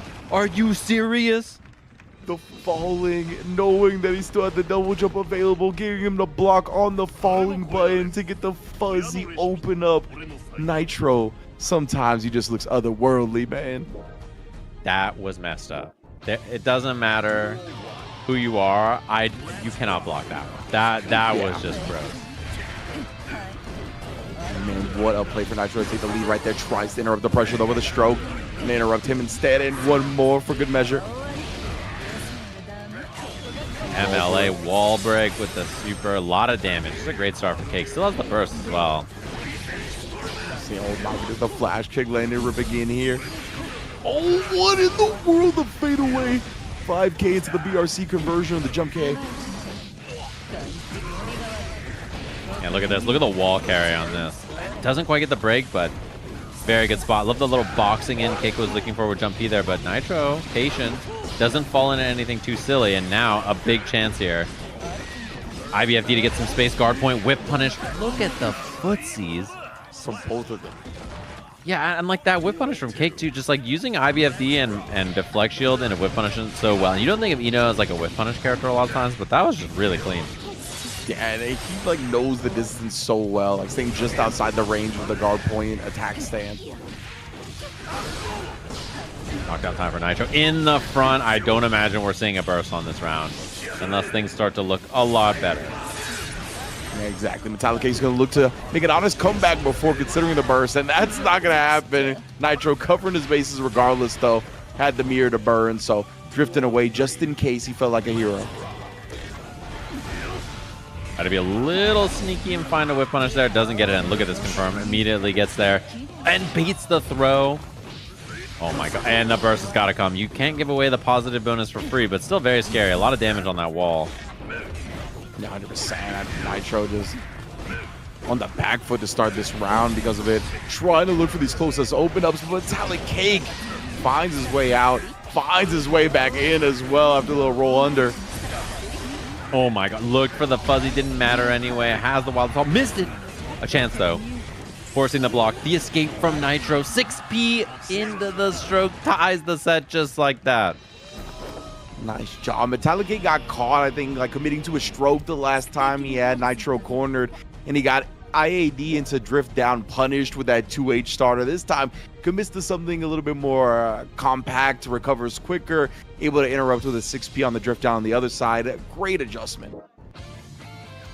Just really impressive stuff from both of them here. I love a lot of the decision making I'm seeing in neutral from Cake as well. Just like, yeah, I mean, stuff like that, finding the hover, looking low. Just like playing around these options really well. I love that a lot of times Cake has been second, like not always forcing the issue with Enos, and that's why Nitro's ready with the whip punish. Definitely looking good, trying to get up under the node, ends up eating a couple of strokes afterwards. Oh man, Cake has the corner, but he's gonna take the wall break. Oh yeah. Yeah, and just everything going right there in that neutral interaction. There's the whip punish. Nitro has a chance here. Side swap. Doesn't get the confirm though, and counter hit 2D. Outside the range again a couple of times there. It's cost Nitro YRC. Oh my, the fadeaway, knowing that Nitro might go to the sky, shuts down that angle of escape. One more round for Metallic. And a huge start. Counter hit, stroke, knockdown, burst available. Blocking the flash kick, and no bait on the burst. Just says, all right, I'll let you do it, no problem. Oh, whip on the 6H. Chance for Nitro, looking for the whip punish after the deflect, and just coverage. I cannot believe the overhead actually still hit after the deflect shield pushback that blew up Metallic Cake's entire round so far. Yeah, just was so autopilot, ready for it, and the immediate 5P, so 2-2 just like that. Final game, final round between these two. You talked about how you were impressed with the deflection with punishes earlier, that he was looking for another one. So he ended up running into an overhead for a final round, interrupt the dash through. Oh, but interrupting the hover dash. And the 5P, and that's something we've seen a lot so far. He's just going to take it. He wants to get this extra little bit of damage, not quite the break. And counter hits. Cake finally builds a burst, but lost so much life before then. There's all kinds of offense. What a bait at the last second. The first time he did it in the entire set was the only time he needed it. That's what we were talking about, man. Championship experience and pedigree. Saving a reliable gambit like the instant jump D air throw, or excuse me, throw bait to get into the air. Like you said, hadn't done that the whole set. I can't believe he saved it for the final moment to decide it, to put himself in losers finals. Nitro, man. What a guy. Yeah, that was a 6. I mean, Cake, everybody out there is impressed. We all know, like, incredible play, just really, really fun to watch. Shout outs to Cake, 4th place performance here, played amazing, and it was awesome to watch. Big fan of the, what a performance. And not only that, but we got ourselves a run back. This top 3 looking very familiar. A lot of just veteran players in the game with big accolades. Yeah, a lot of great consistent players making up our top 3 with Jack, Tatuma, and Nitro. Definitely want to give Metallic Cake his flowers as he exits the tournament as well. And I'm not gonna lie, it's real easy to hate on players. You know what I'm saying? To be like, you're running people over, running your set play and whatnot. But nah, Metallic Cake showed incredible fundamentals defensively, footsies wise, spacing wise, masters of the system mechanics. Just a real impressive performance start to finish. Yeah, I'm just a Cake fan. That was like a sick performance. And not only that, but just like fun to watch the play style and the evolution and just lots of smart decisions in so many scrappy moments and just really clean play. Like a lot of clean whiff punishes, which is not something you always talk about with Eno play because she has to kind of attack you in weird ways. So yeah, just really impressive player. Big shout outs to Cake. Can't wait to see Cake playing the game in 2.0. Can't wait to see this Zuma Nitro, then our winner of that fighting against Jack. Then we get our big announcement, Strive 2.0, and whatever other news we get. So it's really excited. It's going to be a great night. Lots of good stuff coming up. Man, it is going to be wild to see what they got in the pipeline when it comes to 2.0.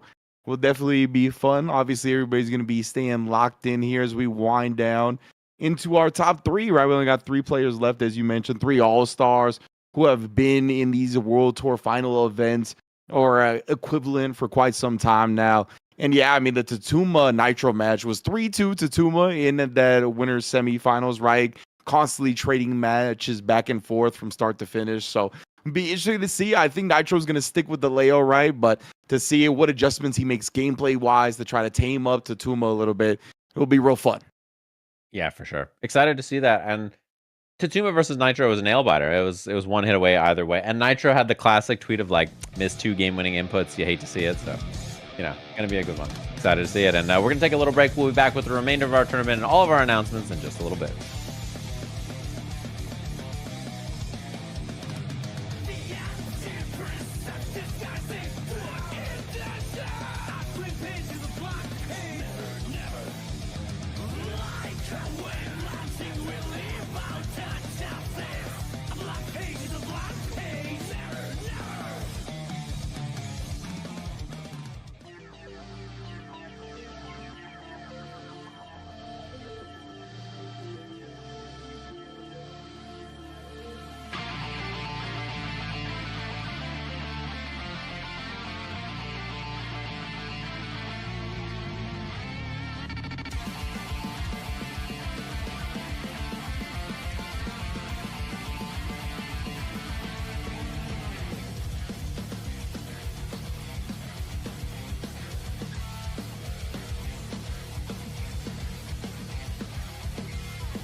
No two competitors are the same.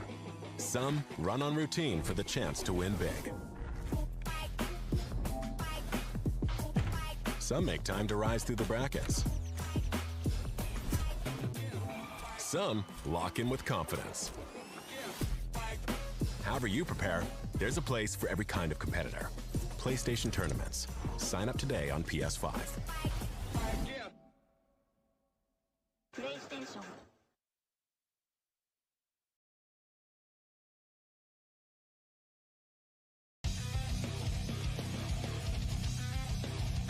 Welcome back, everybody. Hopefully you've been enjoying all of our action in the ARC World Tour Final so far. Only 3 remain. We have our Losers Finals coming up next, a rerun of our second match we saw today. It's going to be a lovely one, of course. And then we have our Grand Finals after that to see who's going to be our ARC World Tour champion here for Guilty Gear Strive. Sage M, Ringe, calling all the actions in the very, very late evening, now early morning here in Southern California. Everything happening live, of course, over in South Korea. Yeah, you might start to hear the roosters being picked up on the mics here in a little bit. But for now, we are going to be rolling on through, letting the Guilty Gear Strive power us through because it is a Losers Finals now. Of course, Jack awaiting in Grand's winner side. Of course, he's been looking immaculate. I don't know if anybody's going to be able to stop him. But the 2 people that are going to be trying are Tatuma versus Nitro. As Sajam alluded to, Nitro and Tatuma already faced each other in that winter semis, went to the final game, literally traded wins back and forth, right? Tatuma's the one that got the W first, so it just ended up going his way at the end. But it was anybody's set, and it's definitely going to be anybody's set here in Losers Finals. Yeah, excited to see it. Welcome everybody who's pulling up, saying what up, enjoying the action so far. Obviously, we have our Losers Finals, we have our Grand Finals, and then afterwards, we're going to have not only the crowning of our champion before we have 2.0, but we'll have our news about Guilty Gear Strive 2.0, and then something related probably to Marvel Tokon, since they said they were going to do something related to that. So excited to see it. There was a very cryptic tweet from Arc System Works about multi-universes or dimensions or whatever, so who knows what they're going to say? We'll have to see it after all this. Excited at the very least for 2.0 news. I don't know. If you're in chat, what's your prediction from 2.0? You let us know what you think they're going to add to the game, who they're going to add to the game, what's going to be new. I'm curious to see what everybody's thinking. Yeah, man, there's so much on the table, right? Especially when you put a full-fledged, like, whole number version on a patch. There's a lot of things that could be coming with that. And of course, a plethora of characters, I'm sure, are going to be on the way as well. But right now, we got to crown our last, I guess, non-Guilty Gear Strive 2.0 champion, right? Our pre-Guilty Gear Strive 2.0 last World Tour champion. And Jack is sitting pretty. He's going to be the one that is in Grand Finals winner's side. Tatuma and Nitro going to be going at it in what we expect to be another Leo versus Soul Bad Guy run back. Obviously, both of those characters looked just fine in getting the job done. It was just Tatuma squeaking it out before, but Nitro is definitely more than capable of getting that Grand Finals run. Right, and that's kind of what I'm curious to see. Is like, obviously, a lot of familiarity there in that set, so curious to see how that goes. Or Tatuma, another chance. He was obviously a very close set himself with Jack as well. So this is a close one. The other one's a close one. I mean, if you look at the bracket, we've had close sets all night. It has not been kind of like blowouts, people getting just beat up in every kind of set like this. It's been a scrappy night, full of lots of 3-2 actions. I think there was like one 3-1 set in our whole top 8. Otherwise, it's been going the distance. So it's been very fun to watch. And Tatuma, right, I mean, there might be a little bit of PTSD creeping up on him right now because, of course, at EVO 2024 Winners Finals, Tatuma versus Nitro, he's able to vanquish Nitro to the losers bracket, only for Nitro to get back into Grand Finals, reset the bracket, and take the whole tournament, right? Similar story here, sent Nitro to losers and winner semis. Now Nitro is back here in losers finals in another attempt to deny Tatuma a chance at a world championship.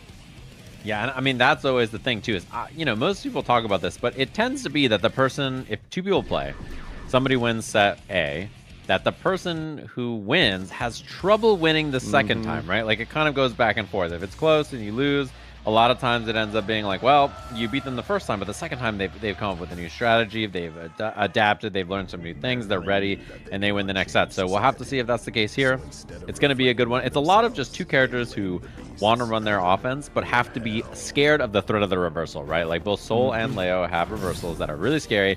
Who's willing to commit? Who's willing to bait? Who's willing to take advantage? If you're like, I'm going to run in, wait for you to do a reversal, then hit my button. Who's going to just like wake up buttons or jab or berserker or whatever you want to do, right, to get around stuff. So we'll have to see.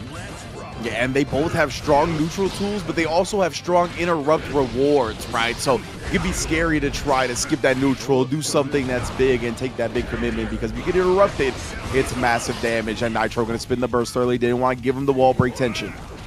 Yeah, and I mean, immediate, we see wake up DP, run up wild throw. That's the choice from Tatuma, of course.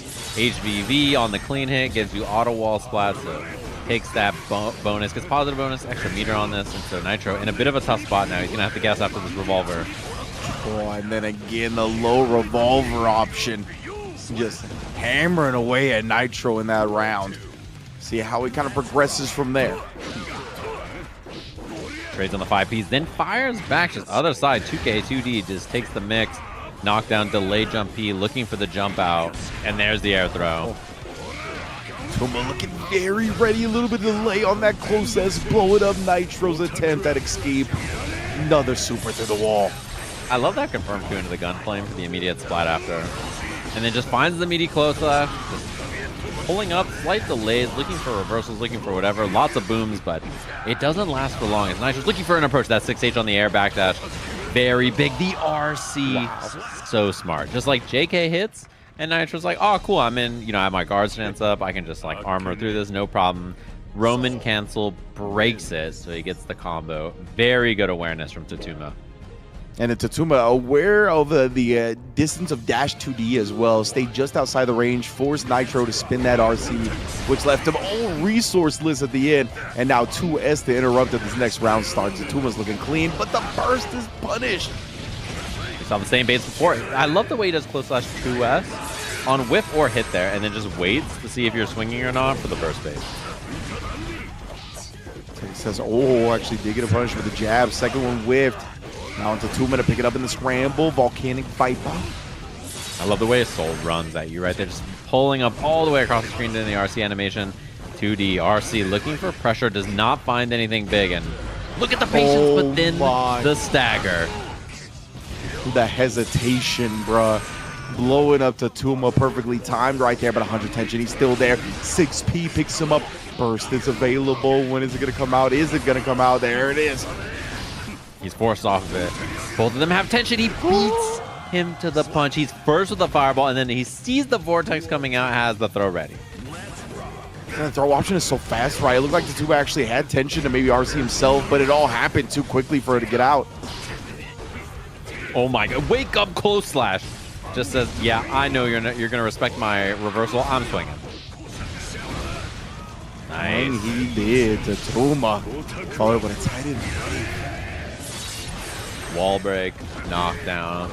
Time for him to pull up. Meter available for Nitro as well. So if they disengage here, you have to be cognizant of that. Picks up time. 6H looking for backdash. Does not find it. The reversal works out for Tatuma again. SDP after blocking.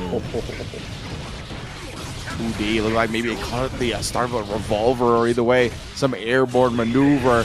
Opened up again here. Tatuma is still alive. Best believe. Oh man, another 100 tension situation. What's Nitro going to do? Waits for it.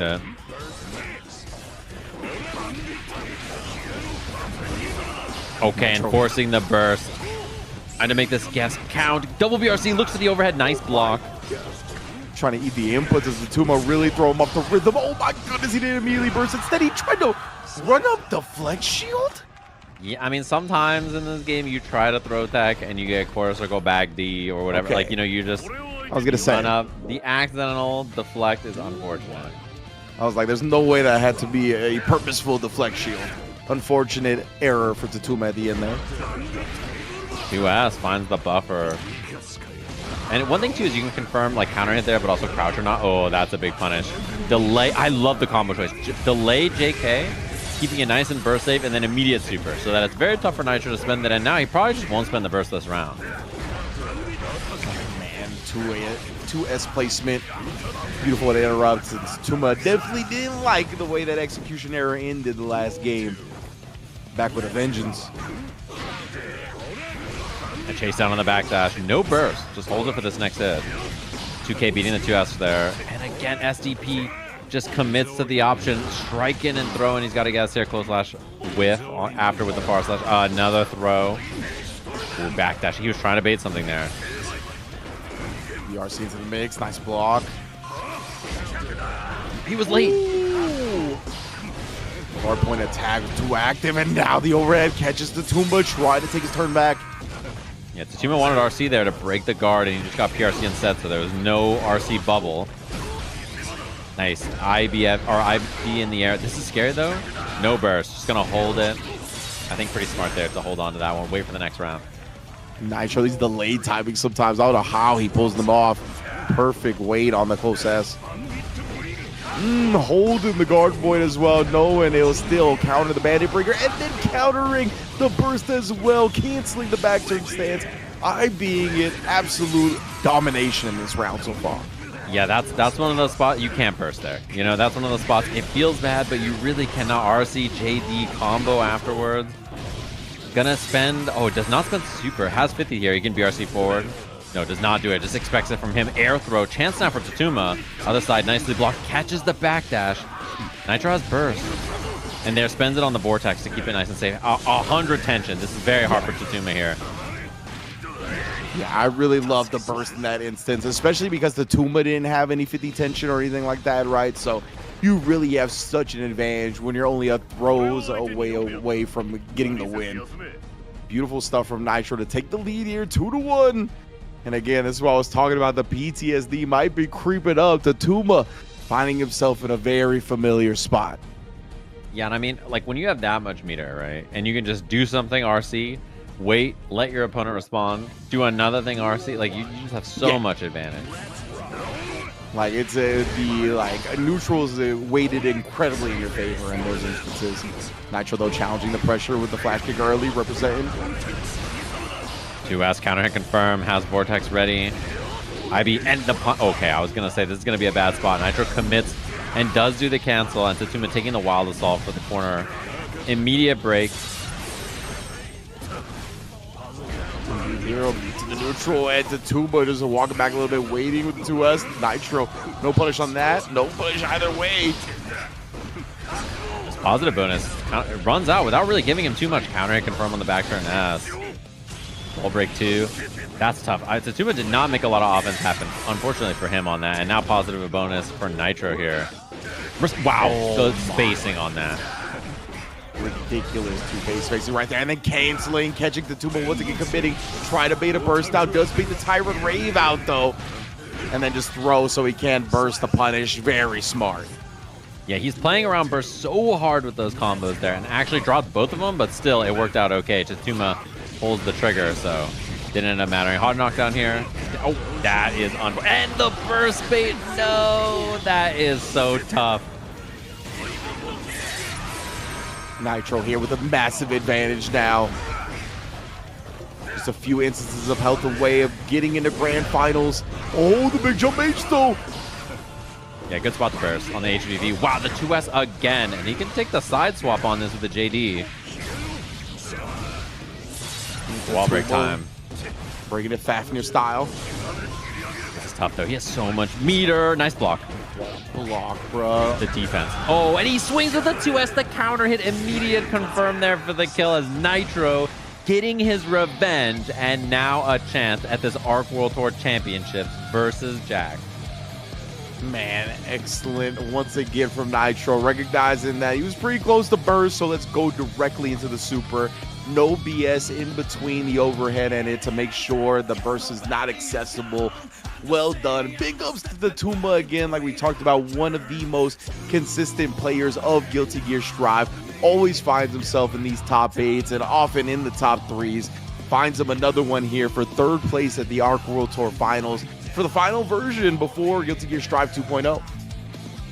Yeah, and I'm impressed with Tatuma's play as usual. You know, his soul is very solid. Been playing this character for a long time, has a long history on this game, but Nitro is just such a good tournament player. Like, he's just so comfortable in so many different scenarios, and his adjustments are really nice. I love the way he was playing around that dash spacing with 2K and 2D, and like dash 5K, those layout options are obviously very solid. But then Tatuma just like started beating him to the punch with like these 2S's, and Nitro just changed the approach a little bit more, looking for more guard point, looking for more 5H and stuff, just, you know, making nice adjustments all set. I really love the way Nitro has progressed as a player, and it's interesting to see how his character choice reflects that, because it feels like he has changed his characters to be in line with where he's at as a player and where the game is at overall meta competitively wise. Because like, we saw so many times, both versus Metallic Cake and Tatuma, where they would FD or IBFD and push Nitro away, only to get counter hit on their next button via the long overhead, right? And Nitro's other characters can do that a little bit, but it just feels like that's one of Leo's specialties. And that's something that a lot of high-level Guilty Gear players really look for when we get deeper and deeper into Guilty Gear games. And Nitro has been taking advantage of that super well.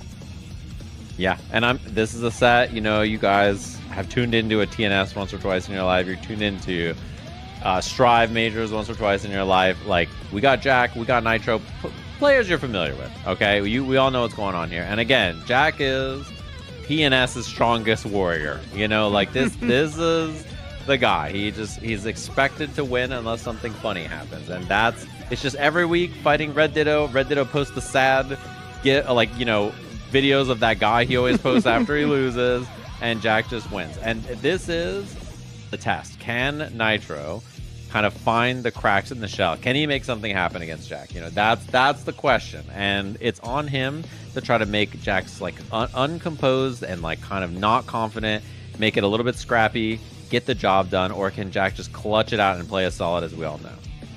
Yeah, and that's the thing, right, is that in Nitro's last couple of matches with Eno and Soul, like, those characters feel the need to kind of overextend sometimes or press back when they get an opportunity where they're presented with an advantage frame-wise.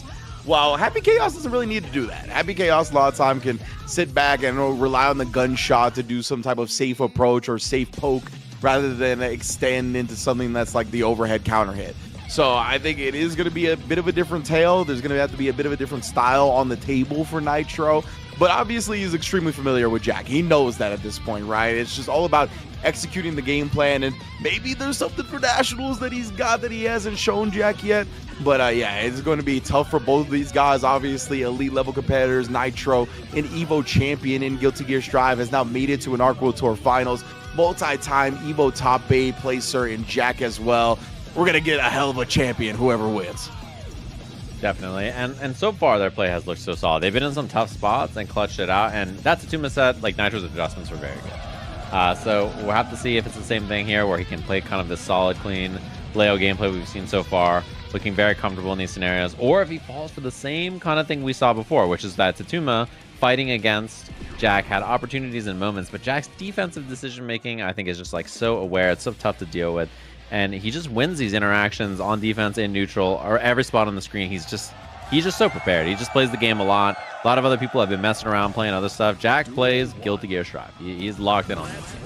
And let's get into grand finals of Guilty Gear Strive of the Arc World Tour 2025-2026 season.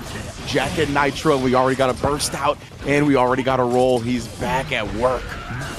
IBFD immediately. Look at that. We take the gunshots on our side. The gunshot wants you to win Arc World Tour already. It just locks on for you. That is a good sign for Jack early on. Getting the hit, being like, you know what? You deserve this one. You've been winning all these TNSs. You're trying to get the big win offline. I got you.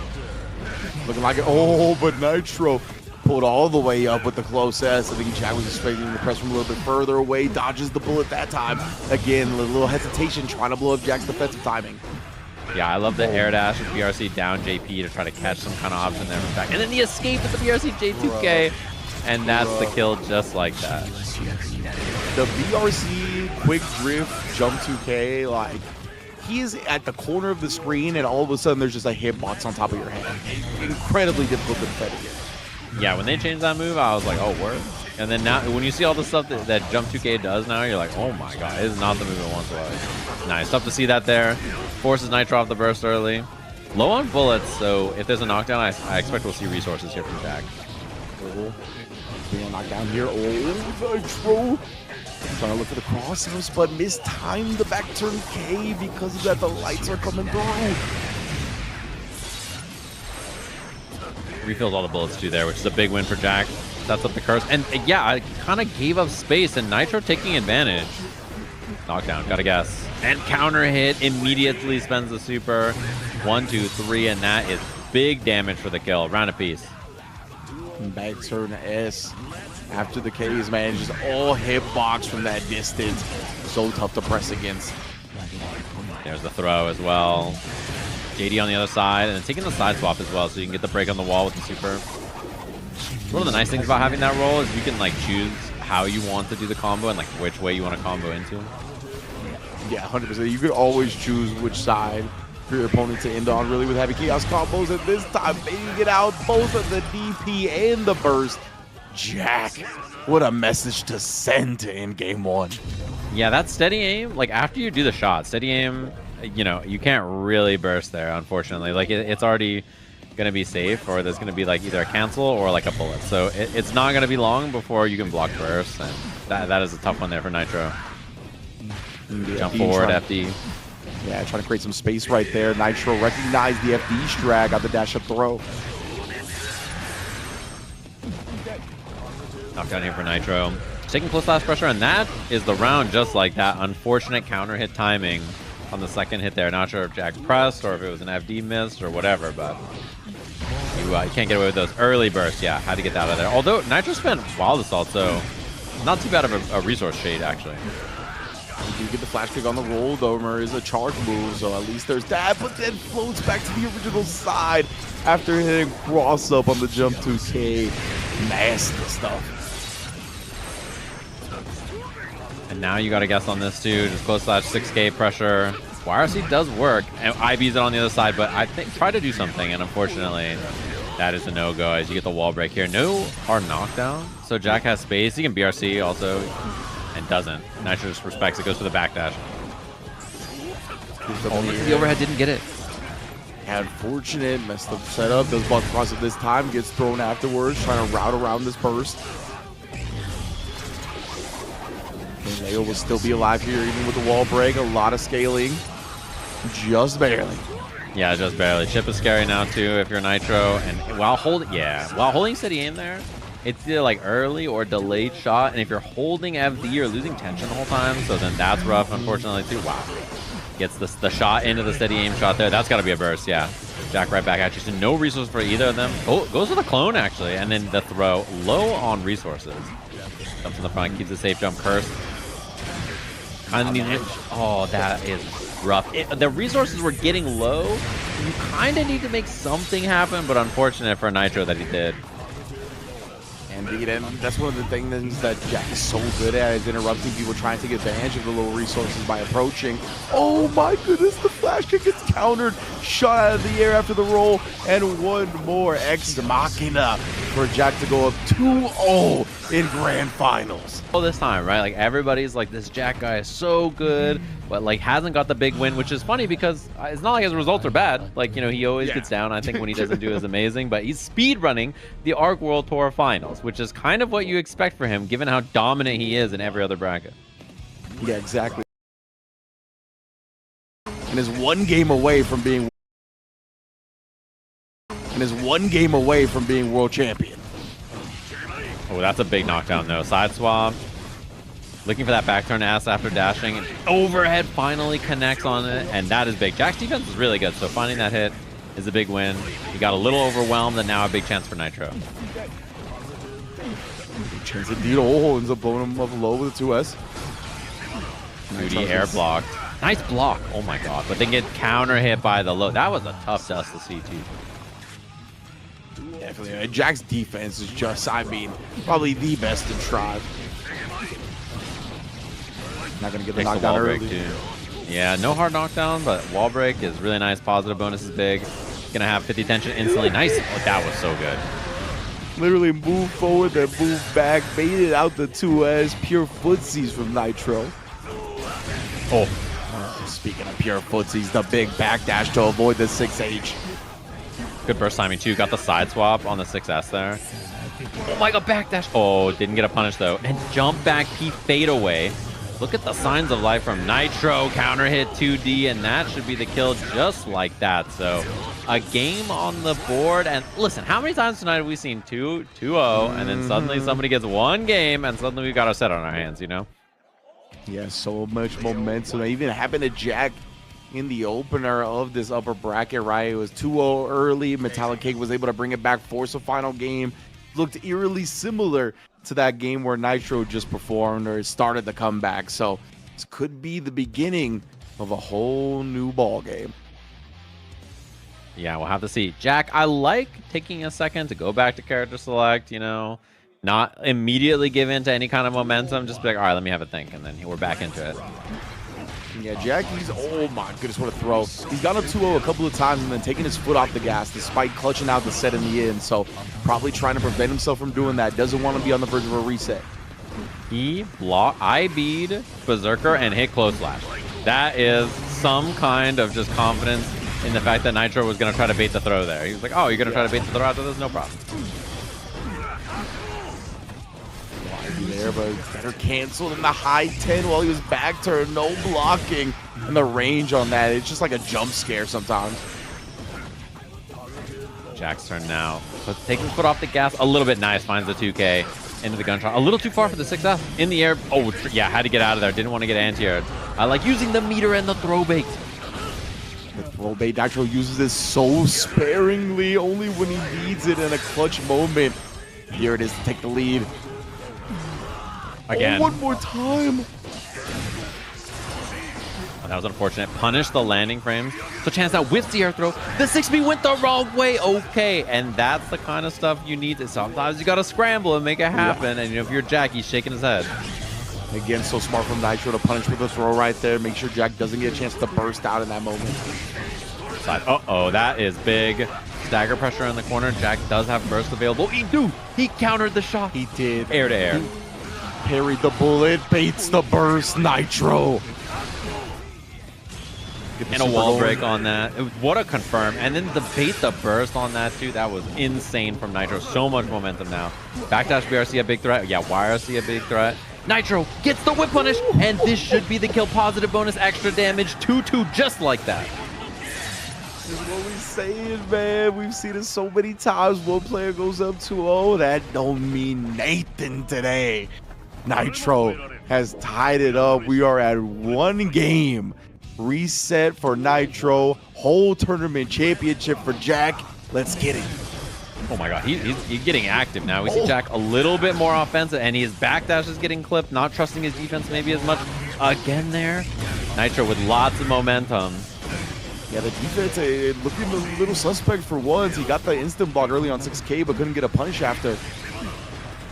Mix-up time, JP falling mix-up, finds the hit here. Does not have meter on the wall break, but positive bonus, very big here. Forces Jack to make something happen pretty soon here. Nitro showing all the options, but the 2K gets whip punish. Wow, he didn't actually connect on the other side. Nitro gets the throw punish as Jack doesn't make it over. And now he's the one round away from a reset. Just like that, JD just goes the wrong way, does not make it for cross-up. Now it's a chance. Oh, far slash whiffed. Guard point, air block, forcing the pressure now. Lots of risk up there, but a big win for Jack finding that hit. And the roll mix-ups coming out a little bit more now. FD trying to push away, but he just waited for the 2K and got the whiff punish. Jack immediately bursted. Nitro beats him to the punch with the start of the Rekka. Yeah, I love the timing there. Just waited and then attacked, right? Just like waiting for Jack. And then this time he goes first, sneaks in, tap does nicely blocked. The delay again. Backdash gets clipped out of the air and a reset bracket just like that. Down 2-0 and now one set away from being the ARC World Tour champion. Nitro! New York in the building yet again. The posture was looking immaculate. The layout was looking immaculate. If anybody is used to the pressure, it's him. Yeah, and the difference in body language too when it cuts back. Nitro like he doesn't even look like the job has started. You know, he knows like, all right, I got the reset, cool. Now we got to clean this up. And Jack's like, oh my god, here we go. You know, you can see the difference in like how they both look. So it definitely Nitro is not here for that set. He's here for the dub. You can already see it with the guard point stance coming out. Nice job from that Jack though. What Jack needs to do right now is stabilize, right? He gets some significant hits, he gets some Oki going, he starts seeing some of his mix-ups work out. He could really start stabilizing mentally and get back into the game. Yeah, and this could be slump or wall break. Gonna take the curse, of course, into the wall break. So yeah, curse on top. Really good spot now, Jack. Big chillin'. This is more of what we kind of expected from him so far. YRC, but down a lot of resources in this round because of the positive bonus and the burst as well. And yeah, that's a tough one. Just runs up, hitting more like kind of far buttons, using a little bit more far slash, a little bit more preemptive poking from Jack. He definitely likes that far slash. Right now, though, Nitro likes where he's at in the corner position. And again, manages to dodge both of the far slash and the gunshot that was trying to cover the whiff afterwards. Nitro, bro, weaving in and out.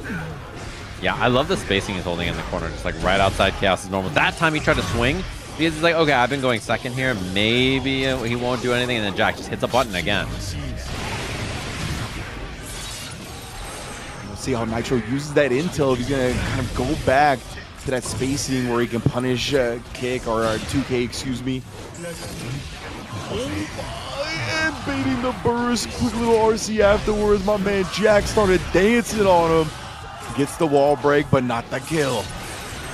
Yeah, not quite enough, but still a very good spot. And the positive bonus is big, but Nitro has meter. Oh my god, huge counter hit, but didn't get a right starter, unfortunately. Back turn P. He got the burst available again.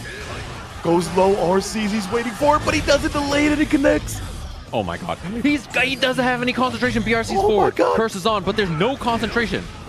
Nitro, and he it's didn't back want to get now. Oh my goodness, he gets tripped up here. The gunshot, oh, and the roll beforehand to catch him one more time. You had to imagine Nitro was sitting on a flash kick, couldn't get it to come out though. And the whiff on the OTG attempt as well. Like Jack had the knockdown, looked for the OTG, didn't get it. I love the empty jump there. Throw on the guard point. 6P interruption, nicely done. So Jack aware there. And love the punish, 5K, bullet, run, cancel, makes it to the corner. Goes for the super for the wall break. This is good for Jack. Oh, because this is his first win in 3 games. Nitro had just ran 3 straight, so seeing the dub, the confidence is going to start building. You can see him start calling out slashes as well, punishing them, not letting Nitro do it for free. Yeah, that 2P. Oh, the bait, too. That 2P auto-correct on the Berserker, 5K pickup. Like, yeah, this guy's ready. Jack looking much more locked in, looking much more wide awake. Nitro already the burst off the table here, but that's what we were talking about. He's been waiting at that range and getting whip punishes so consistently. Yeah, I like that Nitro's going back to that a little bit, playing that range a little bit more often. That's a lot of bullets to spend on offense, so if Jack doesn't get the hit, okay, and that's going to be the wall break. Gets all the bullets back just like that. Exactly right. Oh, he's just gonna opt for the Ex Machina when he's low on the bullets and doesn't have a combo route where he can reload fully. Whoa, back dash gets clipped for a little bit, but not much. A 2K going under there. That's the nice thing about that low profile. So air dashes in, looks to bait something, finds the 5K BRC. This is gonna be the pickup and spends the super so that burst is not even on the table. Just like that, 2-0 to Jack. All right, well, this is where the set started before the reset, right? We saw the 2-0 lead. Nitro was able to come back 3 straight. So, can we get an encore? Do you want more? Like right there. The immediate burst gets it off the table early. Can we see a little bit more? Oh, he dashed in. He's playing Gun Fu, Jonathan J. Wickington. Bruh, the hezzy into the steady aim shot, that was ridiculous. Baits out the flash kick, punishes with charge dust. Jack right now. BRC, oh, didn't get the setup he was looking for, unfortunately. Gets under the jump with that, unfortunate for Nitro. Curse on super. Just in case the super was not going to kill you, attach the curse anyway. And now it is Arc World Tour point for Jack. This man Jack 1 round away indeed. Oh, trying to stomp on him to start it. So many headbutts, IBFD, but he closes the distance afterwards. ID's out.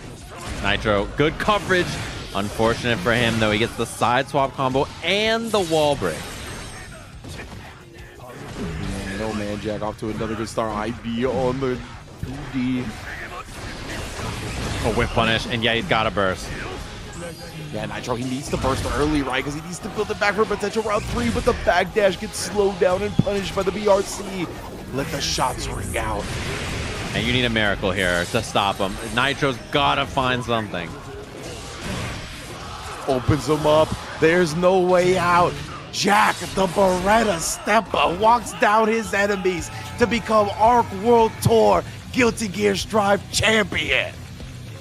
Just like that. After the reset, looks unstoppable in our losers side here. Just completely dominating 3-0.